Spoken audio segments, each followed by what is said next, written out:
Whoosh, c'était un plan pour la calamité ultime qui pourrait détruire toute une époque, mais ce qu'il a créé était une fille innocente et adorable. Il pensait que c'était simplement le déguisement mimétique des calamités ultimes, et que la poitrine devant ses yeux n'était qu'un sac d'énergie stockant du pouvoir. Mais après l'avoir piqué plusieurs fois, il a conclu qu'elle était juste une fille humaine ordinaire. Iso s'effondra instantanément. Où était le bras gauche de l'ange de braise pour lequel il avait dépensé 80 millions pour le transplanter? Où était l'œil de chagrin de l'impératrice de Jade qu'il avait obtenu avec tant d'efforts? Et où était le cœur perpétuel le plus précieux? Mais c'est à ce moment-là, la calamité ultime ouvrit les yeux. L'assistant était sur le point de rappeler à Iso, mais c'était trop tard. Il vit l'artère principale d'Iso se faire mordre par l'ultime calamité, le sang jaillissant comme une fontaine. Voyant cela, l'assistant dit, chef actuel de la famille Purcelade, repose en paix. Je vais hériter de ton domaine pour toi. En entendant cela, Iso jura, espèce de salaud, je vais mettre tous les œufs de Charançon à bac dans ton entrepôt de fromage plus tard. Le grand rat dit avec choc, c'est trop vicieux, mais tu n'es en fait pas mort. Il s'avéra que le sang de tout à l'heure n'était pas celui d'Iso. Iso dit, je suis le plus grand génie alchimique de ce siècle. Comment pourrais-je être tué par ma propre expérience? Je t'ai fait ajouter mon extrait d'âme liquéfiée matérialisé au fluide de culture de l'ultime calamité plus tôt, donc mon âme a une affinité naturelle avec elle, elle ne pourrait pas me faire de mal. Le grand rat se toucha le menton et dit, perplexe, je ne me souviens pas de ça. Il se souvenait seulement que cette nuit-là, il s'était enivré, Iso lui avait donné une bouteille de quelque chose et lui avait dit de l'ajouter au fluide de culture de l'ultime calamité. Ça lui semblait un peu parfumé, alors il l'a ajouté à son alcool à la place. Le grand rat se frappa le front et dit, on est fichu. À ce moment, Iso ordonna. Calamité ultime, je t'ordonne en tant que maître de descendre de moi. Mais la calamité ultime non seulement ne descendit pas, elle continua de le fixer. Puis, elle ouvrit la bouche et se rapprocha de lui. La seconde suivante, l'ultime calamité sortit sa langue et le lécha. Le visage d'Iso devint visiblement rouge, mais ce n'était pas la fin, l'ultime calamité le lécha à nouveau. Le visage d'Iso devint complètement rouge, il repoussa rapidement la calamité féminine, puis cria au grand rat, « J'ai été exposé, sale rat, apporte-moi le spray de purification ». Puis il appuya sur un bouton. Sous le regard confus de la calamité féminine, il l'a scellée à l'intérieur. La calamité féminine s'est retrouvée piégée et est devenue instantanément paniquée. Ce n'est qu'alors qu'Iso se désinfecta soigneusement. Soudain, il se souvint de quelque chose. Cette fille. Puis il commença à fouiller dans le placard. Peu après, il trouva un document, le sujet original de l'expérience de l'ultime calamité. En effet, cette femme était le sujet original de l'expérience de l'ultime calamité. Humain 2252. Le grand rat dit « Maintenant, je me souviens, c'est cette fille mourante que nous avons sauvée il y a 1 an. Pas étonnant qu'elle claire familière. » Attends, je me souviens que le sujet 2252 avait les cheveux violets. Comment sont-ils devenus blonds maintenant? Iso dit, c'est justement le problème et sa personnalité semble avoir changé aussi. Il y a 1 an, à la banque de la Reine Blanche de la ville de Goden, dans le conduit de ventilation inconnu, se trouvait une bombe biochimique. Alors que le minuteur atteignait 0, la bombe a libéré un gaz toxique biochimique. Pendant ce temps, dans les toilettes de la banque, le grand rat a dit, le poison de l'araignée dragon devrait avoir été suffisamment libéré. Iso a dit, vraiment? Alors commençons. Puis les deux ont mis leur équipement et ont chargé dans la banque. À ce moment-là, la banque était remplie de gaz toxique. Tout le monde s'était effondré. Un garde a juré, qui êtes-vous pour oser voler la banque de la Reine Blanche? Savez-vous à qui appartient cette banque? Iso a tiré une fois sur le garde, disant, je ne veux vraiment pas savoir. Le garde s'est transformé en slime, la seconde suivante, Iso a loué, tu es beaucoup plus mignon comme ça qu'avant. À ce moment-là, le grand rat s'est approché d'une mère et de son enfant. La mère du garçon a supplié à la hâte, prenez ce que vous voulez. S'il vous plaît, ne me tuez pas. Le grand rat dit, c'est toi qui l'as dit. Puis il arracha la sucette de la main du garçon, disant, c'est goût les fraises mon préféré. Avec sa sucette prise, le garçon pleura bruyamment. À ce moment-là, Iso avait déjà accroché le panneau temporairement fermé et verrouillé la porte de la banque. Le grand rat utilisa un pistolet thermique pour faire fondre le verre du comptoir. Après être entré dans le coffre, Iso a installé une bombe sur la porte du coffre. Une explosion a retenti. Puis ils ont vu un coffre plein d'argent. Les deux se sont frappés les poings. Prenez tout, gros méchant. La nuit, les deux se tenaient sur un toit célébrant follement. Juste à ce moment-là, un coup de feu a soudainement retenti. Effrayés, les deux se cachèrent. Le grand rat dit, qui a tiré le coup de feu? Le bureau d'inspection de la sécurité nous a-t-il rattrapés? Iso dit non, ce coup de feu ne ressemble pas à celui d'une arme standard du bureau d'inspection de la sécurité, mais à un revolver de gros calibre. Pendant ce temps, 3 dans la ruelle, un vieil homme fumait, tenant toujours un pistolet. Cette personne était le chef de la branche du district du phare du bureau d'inspection de la sécurité de la ville de Goden et héros de la ville Bullet Gentleman Hamilcar, et devant lui se trouvait une femme avec la moitié de son membre sectionné, luttant pour avancer. Le grand rat dit, nous avons braqué une banque dans la juridiction de Hamilcar. Pourquoi ne nous poursuit-il pas, mais intercepte-t-il quelqu'un avec des membres sectionnés ici? Iso dit, chut, écoute ce que ce type dit. Hamilcar dit, digne d'être un membre de l'unité des chiens de l'enfer, même avec des blessures à ce point, tu as quand même réussi à tuer mes 5 détectives de premier niveau. Mais maintenant, tu ne peux que ramper comme un chien. Dis-moi où est cachée la liste d'assassinats de l'unité Hellhound? Mais la femme ne fit que lancer un regard noir à Hamilcar en réponse à son interrogatoire. À ce moment-là, Hamilcar rit, j'ai oublié, l'unité Hellhound a retiré les cordes vocales de chaque membre pour la discrétion opérationnelle. Quelle pitié. À cet instant, la femme sortit quelque chose de derrière. Hamilcar lui tira sur la main disant, vraiment? Encore en train d'essayer de faire des tours dans cet état? Quelle vilaine fille! Ce qu'elle essayait de sortir était une poupée en forme d'ours en peluche. Hamilcar dit: le registre pourrait-il être caché dans cet ours en peluche usé? À ce moment-là, la femme attrapa le bas du pantalon de Hamilcar avec sa main blessée. Elle voulait récupérer l'ours en peluche, mais elle ne pouvait que faire des sons AA. Hamilcar frappa la tête de la femme avec la crosse de son arme en disant: on dirait que ce sale petit ours est très important pour toi, alors je vais te le rendre. Il jeta l'ours en peluche devant la femme, puis tira une balle dans la tête de l'ours, le réduisant en morceaux. Immédiatement, l'allée fut remplie des cris déchirants de la femme. Hamilcar dit: laisse tomber, je ne peux pas ramener la liste, mais ramener ton cadavre peut encore me rapporter la récompense. À ce moment-là, des applaudissements retentirent. Qui aurait pensé que le chef impartial du bureau des héros de la ville, Hamilcar, était aussi un avide d'argent? Hamilcar se retourna immédiatement et visa le nouvel arrivant avec son arme, disant: qui est là? Iso dit: je suis le criminel le plus maléfique de Goden City et le plus grand alchimiste de ce siècle, le baron Iso. Le grand rat toussa 2 fois. Iso dit rapidement: j'ai oublié de présenter, à côté de moi se trouve mon premier subordonné, le docteur. Rafou, le grand rat dit: correction, pas subordonné mais partenaire de crime, nous sommes dans une relation d'égal à égal. Aussi c'est le mystérieux et fou docteur Madrat, notez les adjectifs préfixes. Puis les deux ont même commencé à se disputer à ce sujet. Iso a dit: ah, pourquoi être si verbeux? Le grand rat a dit: j'aime ça, qu'est-ce que ça peut te faire? Hamilcar a dit impatiemment: je n'ai pas le temps de jouer avec des gamins, si vous me dérangez encore, vous ne reverrez pas vos mères. Iso a dit: on dirait qu'on nous a sous-estimés, montre-lui notre exploit. Alors ils ont jeté l'argent qu'ils avaient volé à la banque. Hamilcar vit les 2 sacs d'argent par terre et comprit immédiatement, disant: donc c'était vous deux qui avez braqué la banque de la Reine Blanche au crépuscule. En entendant cela, les deux prirent immédiatement des poses fières. Omilk dit: se vanter d'un acte criminel pour satisfaire des besoins intérieurs tordus ou atteindre une certaine satisfaction psychologique, c'est une manifestation d'infériorité intérieure et de manque de sécurité. Les criminels avec ce comportement sont généralement des novices de 3e ordre. Ayant dit cela, il leva son arme en disant: je déteste tuer des novices parce que chacune de mes balles est très chère, mais aujourd'hui, je vais faire une exception pour vous. En tant que gentleman, je vous donne 3 secondes pour courir. Iso dit: pas besoin, s'il vous plaît, tirez. Laissez-moi apprécier le tir élégant du premier dieu du pistolet de Goden City. Omilk dit: alors je vais exaucer votre souhait. Il voulait appuyer sur la gâchette, mais trouva son doigt raide. Pourquoi la gâchette ne se tire-t-elle pas? Est-elle coincée? Puis il sentit le pistolet dans sa main devenir soudainement très lourd. La seconde suivante, il ne pouvait même plus se tenir debout. Ce n'est qu'alors qu'il vit une bouteille de poison vert dans le sac d'argent libéré du gaz. Iso dit fièrement: le remarquer seulement maintenant? Trop tard. Gaz d'interférence neuronale des cellules musculaires, nom de code affaiblisseur. Les humains dans un environnement à une concentration de 300 parties par million n'ont besoin de respirer que pendant environ 8 secondes pour commencer à être empoisonnés. Et vous avez inhalé pendant plus d'1 minute. Le visage de Omilk s'assombrit, disant: quel est votre but? Essayez-vous de sauver cette femme? Iso dit avec mépris: nous sommes des méchants. Comment pourrions-nous sauver des gens? Puis il a tiré sur Omilk à la tête, disant: nous n'aimons tout simplement pas les héros de la ville. Ensuite, Omilk s'est transformé en une boue verte et s'est enfui. Le gros rat n'a pas poursuivi non plus, disant: même un héros de la ville licencié Silver Hero n'est que ça. Il a plus applaudi en disant: nettoyez la scène, préparons-nous à retourner à la base. Mais Iso s'est accroupi devant la femme. Voyant cela, le gros rat dit: que fais-tu? Iso répondit: j'observe combien de temps cette femme peut encore vivre. Bras gauche et jambe gauche sectionnés, plaie déjà en décomposition, paume droite transpercée par une balle, côte presque complètement brisée, œil droit aveuglé, ongles tous arrachés, corde vocale brûlée, rythme cardiaque irrégulier, cœur montrant également des signes de défaillance. Enfin, pas moins de 4 types de composants toxiques puissants détectés dans son sang. C'est un miracle qu'elle ait tenu jusqu'à maintenant. Je suis très curieux de savoir quelle est son identité. Le bureau d'inspection de la sécurité ne pourrait pas utiliser de telles méthodes cruelles sur des gens ordinaires. Le gros rat dit avec impatience: de toute façon, elle ne vivra pas longtemps, pourquoi s'en soucier? Allons-y vite. Tu ne veux quand même pas sauver cette femme, n'est-ce pas? Isonia immédiatement: je suis le méchant le plus maléfique de la ville de Goden. Dire que je sauve des gens, est-ce que tu m'insultes? Le gros rat dit: tu m'as fait peur, j'ai vraiment cru que tu voulais la sauver. Alors partons vite. Avant de partir, il regarda à nouveau et vit que la femme rampait. Que voulait-elle faire? Puis il pensa: laisse tomber. Chaque jour dans cette ville, des gens pourrissent dans des ruelles inconnues. Qu'est-ce que ça a à voir avec moi? Soudain, le ciel s'illumina d'éclairs et de tonnerres, et il commença à pleuvoir. Les deux ouvrirent des parapluies et continuèrent à partir, mais la femme regardait toujours devant elle. Il y avait la poupée ours en peluche brisée. Elle utilisa toute sa force pour avancer, atteignant enfin l'ours en peluche. En regardant l'ours dans ses bras, elle afficha en fait un sourire, puis, avec un sourire, elle ferma les yeux, laissant cette pluie froide tomber sur son corps. À ce moment-là, un pied apparut à côté d'elle. C'était Iso qui était revenu. Dans la salle d'opération, le gros rat portait des vêtements chirurgicaux et demanda: Iso, sais-tu ce que nous faisons maintenant? Iso répondit simplement: nous faisons une opération. Les yeux du rat devinrent rouge, disant: nous sauvons quelqu'un. Quand exactement as-tu pris cette mauvaise habitude de sauver des gens? As-tu oublié notre aspiration? Iso dit: je n'ai pas oublié. Devenir le méchant le plus maléfique, faire revivre au monde la terreur et la grandeur de la famille Purcelade. Mais le préalable est que nous devons créer une arme biochimique capable de détruire le monde et de surpasser les dieux, la calamité ultime. Le corps source de l'ultime calamité doit rassembler toutes les émotions négatives extrêmes, mais surtout, il doit garder une trace de la plus pure beauté au fond de l'âme. C'est la clé pour rendre l'ultime calamité contrôlable.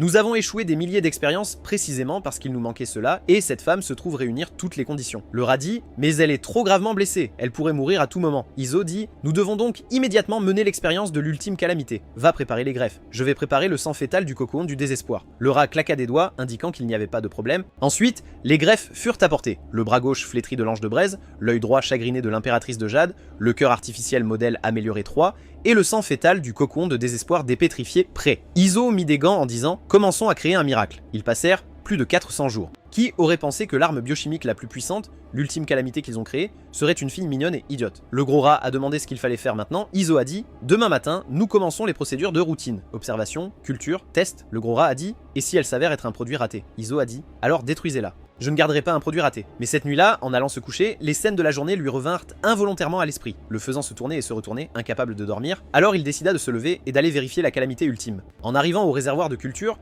il constata que celle-ci était assez bien élevée, mais son corps tremblait comme un petit animal effrayé. Iso fut surpris. La puissante calamité ultime pourrait-elle avoir peur de dormir seule la nuit? Il se tourna pour partir en disant « Qu'est-ce que ça peut me faire? Juste un sujet d'expérience, et un défectueux en plus. » Mais il s'arrêta, se remémorant la scène d'aujourd'hui où la fille l'avait léché et son apparence actuelle effrayée. Il se mordit la lèvre, soupira finalement. Il appuya sur le bouton rouge ouvrant le couvercle en verre en disant « Sors, calamité ultime, je vais t'emmener dans un bon endroit pour dormir. » Peu après, Iso amena la fille au 7e niveau du nid de cauchemar de la base, zone d'observation des sujets d'expérimentation à haut risque. Sujet d'expérience à haut risque numéro 8, dragon tyran maléfique, vit Iso et rugit. Iso, quand je sortirai, je te dévorerai vivant. Sujet d'expérience à haut risque numéro 15, œil démoniaque de l'abîme, menaça aussi. Iso, je verrai à travers ton âme, puis je torturerai ton âme. Iso dit, parmi mes sujets d'expérience à haut risque, le numéro 8 et le numéro 15 ont les personnalités les plus joyeuses. Vivant entre deux, tu n'auras certainement plus peur. La fille était enfermée entre les deux sujets d'expérimentation à haut risque. Elle eut de nouveau peur, mais Iso avait déjà fait un signe de la main et était parti en disant « Entendez-vous bien, je vais dormir ». De retour dans sa chambre, Iso se détendit considérablement. La calamité ultime ne devrait plus être seule.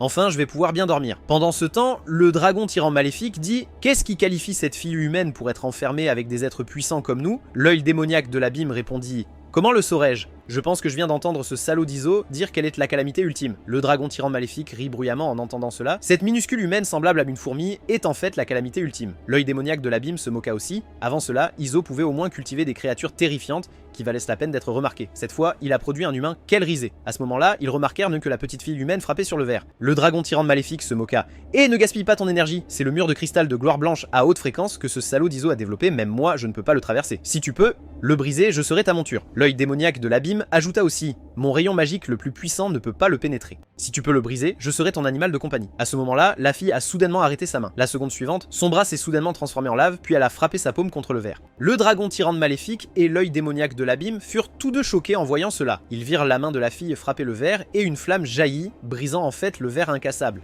Quelques instants plus tard, un grand trou fut fondu dans le verre. La fille avait l'air confuse, ne sachant pas ce qui s'était passé, ni pourquoi sa main était devenue ainsi. Mais cette scène avait déjà stupéfié le dragon tyran maléfique et l'œil de l'abysse. Le dragon tyran maléfique se hâta de s'incliner et de se prosterner. « Veuillez accepter mon salut. À partir de maintenant, je suis ta monture. S'il te plaît, fais fondre aussi mon mur de cristal de gloire blanche. » L'œil démoniaque de l'abîme s'inclina également. « À partir de maintenant, je suis prêt à être ton animal de compagnie. S'il te plaît, laisse-moi sortir aussi. » Pendant ce temps, Iso, qui venait d'entrer dans le pays des rêves, fut réveillé la seconde suivante par des sons d'alarme. Le gros rat s'est précipité en disant « Pourquoi l'alarme de niveau 4 la plus urgente de la zone de détention des sujets d'expérimentation à haut risque retentit-elle? Cela signifie qu'au moins 3 murs de cristal de gloire blanche ont été détruits. » Iso a dit « Nous devons rapidement réprimer ces gars avant qu'ils ne causent plus de destruction. » En route vers la zone de détention des sujets d'expérimentation à haut risque, le gros rat vérifia les informations d'alarme en disant « C'est le numéro 8 du dragon tyran maléfique de la salle F202 et le numéro 15 de la salle F204, œil démoniaque de l'abîme, et la salle NF203. » Je me souviens que cette salle d'isolement est vide. En entendant cela, Iso l'a immédiatement saisi pour regarder. Puis il a vu la scène de cette fille en train de faire fondre le mur de cristal de White Glory.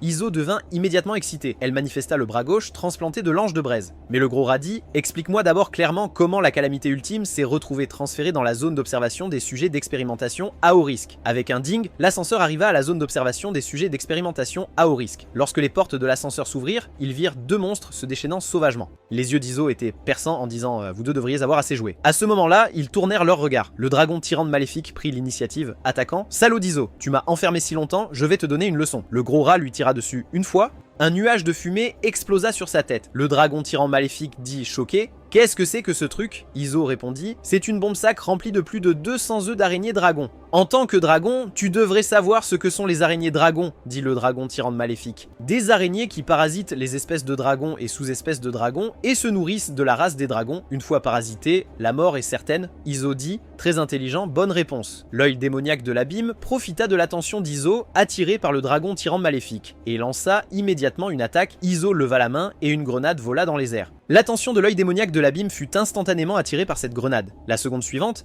la grenade éclata avec une lumière blanche aveuglante. L'œil démoniaque de l'abîme cria « Mes yeux deviennent aveugles, Iso, maudite créature !» Iso dit « Avez-vous l'intention de continuer à être vilain ou de retourner sagement en salle de détention ?» Le dragon tyran maléfique dit avec défi « Tu penses que cela peut nous faire soumettre? Nous avons encore notre chef. » L'œil démoniaque de l'abîme ajouta « C'est vrai, elle peut même faire fondre votre mur de cristal de gloire blanche. Vous ne serez certainement pas à sa hauteur. » Iso se demanda de quel chef il parlait, puis il vit une femme sortir d'entre les deux monstres. Les yeux d'Iso devinrent sérieux. C'est bien la calamité ultime. Bon sang, si celle-là perd le contrôle, ce serait vraiment problématique. Le dragon tyran maléfique rit. Iso, ton visage montre une expression de peur qui n'était plus là depuis longtemps. Puis il dit, boss, ce salaud nous a emprisonnés, nous être nobles, et a expérimenté sur nous. Tu dois nous venger. En voyant la femme s'approcher progressivement d'eux, le gros rat prit peur et dit à Iso, n'as-tu pas un plan d'urgence pour réprimer l'ultime calamité? Iso répondit, théoriquement parlant, aucun moyen matériel connu ne peut réprimer à 100% l'ultime calamité. Soudain, la femme leva le pied, se précipitant férocement vers lui. Le cœur d'Iso s'accéléra. Oh non, la seconde suivante, il fut plaqué au sol par la femme. Le dragon tyran maléfique rit. Il n'est pas encore trop tard pour implorer la pitié maintenant. Aide-moi à enlever les œufs d'araignée dragon de mon corps, puis lèche mes ongles de pied. Je peux encore plaider auprès du patron pour toi, épargner ta vie, mais plus tard, le patron pourrait te prendre la vie. Mais la seconde suivante, il fut stupéfait en disant « Patron, que faites-vous » Ils virent l'ultime calamité commencer à agir comme un chiot à nouveau, bondissant sur Iso, lui léchant le visage. Iso repoussa son visage en disant « Calamité ultime, tu as fini ?» Les yeux de la calamité ultime étaient hagards. Émettant des sons à bas Iso se frappa le front en disant « D'accord, je comprends que tu ne veux pas dormir ici, alors je vais te trouver un autre endroit. » À peine avait-il fini de parler que la calamité ultime bondit à nouveau. Iso a dit « Arrête de lécher. Es-tu un chien ?» Le dragon tyran maléfique a dit frénétiquement « Boss, qu'en est-il de ce mouvement que tu as utilisé pour faire fondre le mur de cristal de la gloire blanche tout à l'heure ?» Iso a dit « Tu as incité l'ultime calamité à détruire la salle d'isolement et à perturber mon repos. Comment devrais-je te remercier ?» Finalement, le dragon tyran maléfique était habillé d'une tenue. Le dragon tyran maléfique dit « Me faire porter ce costume de réflexion de style idiot est trop embarrassant. » Et la chambre de l'œil démoniaque de l'abîme était remplie d'oignons. Il dit « Mes yeux, emmenez ces oignons. » Pendant ce temps, l'ultime calamité a été retirée de la zone des sujets d'expérimentation à haut risque. Elle ne voulait ni dormir dans le laboratoire 0, ni dans la zone d'isolement d'observation des sujets à haut risque, alors où devrait-elle dormir? Le gros rat a dit, très simple, laissez-la dormir dans votre chambre. Iso a juré. Sale rate, comment pourrais-je laisser un sujet d'expérience dormir dans la même pièce que moi? Le gros rat dit, mais elle n'est proche que de toi. Que faire si elle cause des problèmes, si on la laisse dormir ailleurs? Iso dit fièrement, c'est certain, après tout, j'ai ajouté mon extrait d'âme, donc j'ai une affinité naturelle pour elle. Mais le gros rat dit, le problème est là. Cette bouteille de ton extrait d'âme que tu m'as donné, je l'ai bu comme de l'alcool. Iso attrapa le col du rat en disant « Qu'as-tu dit ?» Le gros rat expliqua « Tu me donnais des ordres quand j'étais ivre et l'extrait d'âme matérialisé a le parfum doux d'un bon vin, alors je l'ai pris pour de l'alcool. » Iso dit avec colère « Espèce d'idiot, maintenant même la dernière mesure de sécurité est partie. »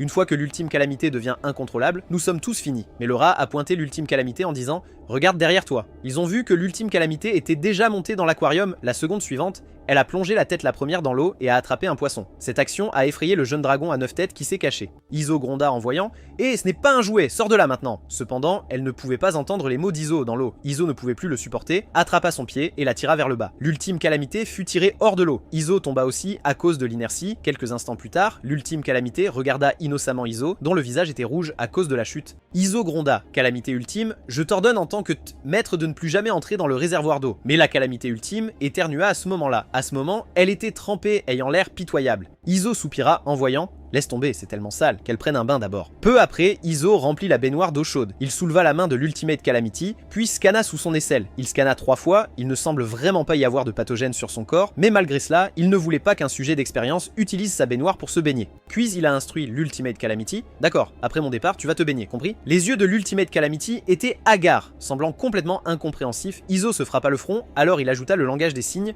et dit à nouveau « Après mon départ, tu enlèves tes vêtements. Va à l'intérieur pour te baigner, compris ?» Cette fois, l'ultime calamité hocha enfin la tête, puis elle commença à enlever son haut juste devant Iso, effrayant Iso qui agita rapidement les mains en disant « J'ai dit après que je parte, alors enlève-le, idiote !» Il ferma instinctivement les yeux, mais il pensa ensuite « Attends, pourquoi suis-je timide ? Aux yeux d'un grand alchimiste, les sujets d'expérience n'ont pas de genre. Je devrais lui faire face directement. » La seconde suivante, son nez a jailli de grandes quantités de sang, puis il s'est effondré au sol à cause de l'anémie. Quelques instants plus tard, Izo se boucha les narines avec du papier pour arrêter le saignement. Ses yeux portaient des lunettes teintées. Il utilisa le pommeau de douche pour mouiller les cheveux de l'Ultimate Calamity en se plaignant « Merde, je dois encore la laver moi-même ». Il posa le pommeau de douche, pressa du shampoing, puis le mit sur la tête de l'Ultimate Calamity, l'aidant à se laver les cheveux. Tout en lavant, il n'oublia pas de lui dire de ne pas bouger, de ne pas ouvrir les yeux. Après un moment, il dit « D'accord, penche la tête en arrière ». L'ultime Calamité leva très docilement la tête, laissant l'eau claire rincer ses cheveux. À ce moment-là, Izo soupira intérieurement. Il faut dire que cette enveloppe biologique à base de carbone a effectivement certaines propriétés trompeuses. Quelques instants plus tard, il éteignit l'eau, puis prit une serviette pour l'ultime Calamité en disant « Je ne suis pas ta nounou, tu te sèches toi-même ». Même si tu es l'ultime Calamité, je ne te servirai pas. Juste au moment où il se retournait pour partir, il marcha accidentellement sur du savon par terre, son corps bascula en arrière. Tout son être tomba dans la baignoire. Izo avait très mal à la tête, il se plaignit « J'aurais dû t'emmener directement dans la salle de désinfection et te pulvériser au hasard avec un pistolet à haute pression. » Mais l'ultime Calamité le regardait avec inquiétude. Juste au moment où elle allait aider Izo à se relever, le grand rat a poussé la porte en disant « J'ai trouvé un collier anti-explosion, si tu as peur que l'ultime Calamité t'attaque. » Le grand rat n'a pas fini de parler avant d'être choqué par la scène devant lui, puis il sourit et ferma la porte disant « Il semble que je me sois trop inquiété, continuez vous deux. » En fermant la porte, le grand rat avait l'air soulagé. Puis il regarda la peinture sur le mur, disant « Maître, vous pouvez être rassuré, l'orientation sexuelle du jeune maître est normale. » Enfin, Izo l'aida quand même à sécher ses cheveux, puis il ouvrit un tiroir, sortit un sèche-cheveux et le brancha. Juste au moment où il s'apprêtait à sécher les cheveux de l'ultime Calamité vit aussi le sèche-cheveux dans le miroir, car la forme du sèche-cheveux ressemblait beaucoup à un pistolet. Cela lui rappela de mauvais souvenirs. Elle se souvint aussi de cet homme qui lui avait tiré dessus. L'ultime Calamité montra une expression de peur. Izo tenait le sèche-cheveux, disant « Reste tranquille, je vais te sécher les cheveux. » Mais quand il ouvrit les yeux, il découvrit que l'ultime Calamité avait disparu. Où est-elle ? Où est-elle partie ? Jusqu'à ce qu'il voie la personne derrière le rideau. Que fait celle-ci ? Il s'avança, tira le rideau et vit l'Ultimate Calamity trembler. Qu'est-ce qui se passe? Qu'est-ce que j'ai fait pour la rendre soudainement si effrayée? Est-ce le sèche-cheveux? Parce que la forme du sèche-cheveux ressemble trop à un pistolet, alors cela lui a rappelé cette nuit où elle a été chassée. Il semble qu'elle conserve encore les souvenirs de sa personnalité d'avant l'expérience. Soupir, quel sujet d'expérience problématique. En regardant l'ultime Calamité qui tremblait encore, Izo parla et Ultime Calamité. L'Ultime Calamité leva enfin les yeux vers lui, ils virent Izo sortir à nouveau le sèche-cheveux. L'Ultime Calamité sursauta, recula la tête en tremblant à nouveau, mais Izo alluma le sèche-cheveux. Le bruit du sèche-cheveux résonna. L'Ultime Calamité ouvrit curieusement un œil pour jeter un coup d'œil. Ils virent Izo diriger le sèche-cheveux vers lui-même pour se souffler dessus. La seconde suivante, il a même commencé à faire l'idiot. L'Ultime Calamité était d'abord confuse, puis a progressivement affiché un sourire et a finalement même ri joyeusement. Après cela, Izo lui a donné le sèche-cheveux. L'Ultime Calamité a allumé l'interrupteur. Immédiatement, le vent du sèche-cheveux fit voler ses cheveux. Juste comme ça, après 20 minutes passées, Izo se sentit sans voix. S'il avait su cela, il aurait dû la laisser continuer à craindre le sèche-cheveux. Izo arracha le sèche-cheveux disant « Je n'ai pas fait tout ce mal pour te créer afin que tu puisses jouer avec un sèche-cheveux tard dans la nuit. » Mais l'Ultime Calamité le regarda avec supplication, espérant qu'Izo lui rendrait le sèche-cheveux. Faire le mignon est inutile. Il remit le sèche-cheveux dans le placard, puis le verrouilla avec une clé en disant « Si tu te comportes bien, je pourrais te le sortir pour jouer plus tard, mais maintenant va dormir immédiatement. » L'Ultime Calamité fit un son de protestation. Peu après, il ramena l'Ultime Calamité dans sa chambre. Où devrait dormir ce casse-tête ce soir ? Je ne peux pas la laisser dormir sur le lit. Mon lit ne peut pas être utilisé par un sujet d'expérience. C'est ma limite en tant qu'alchimiste. Cependant, pendant qu'il réfléchissait, l'Ultime Calamité était déjà montée sur le lit d'Izo et s'était couverte avec la couverture. Izo s'effondra disant « Idiote, qui t'a donné la permission de dormir dans mon lit? Lève-toi » Face aux réprimandes d'Izo, l'Ultime Calamité avait l'air innocente. Izo dit « Écoute bien, toi, en tant que sujet d'expérience, tu ne peux pas monter sur le lit, compris? Ce soir, tu dors par terre. Pas de mouvement, pas de bruit, tu as entendu? Enfin, je peux dormir. » Le lendemain matin, Izo fut réveillé par le réveil. Soudain, Izo remarqua que quelque chose n'allait pas. À qui est cette main? Et de l'air chaud continuait de souffler à son oreille. Attends, cet air chaud à mon oreille pourrait-il être...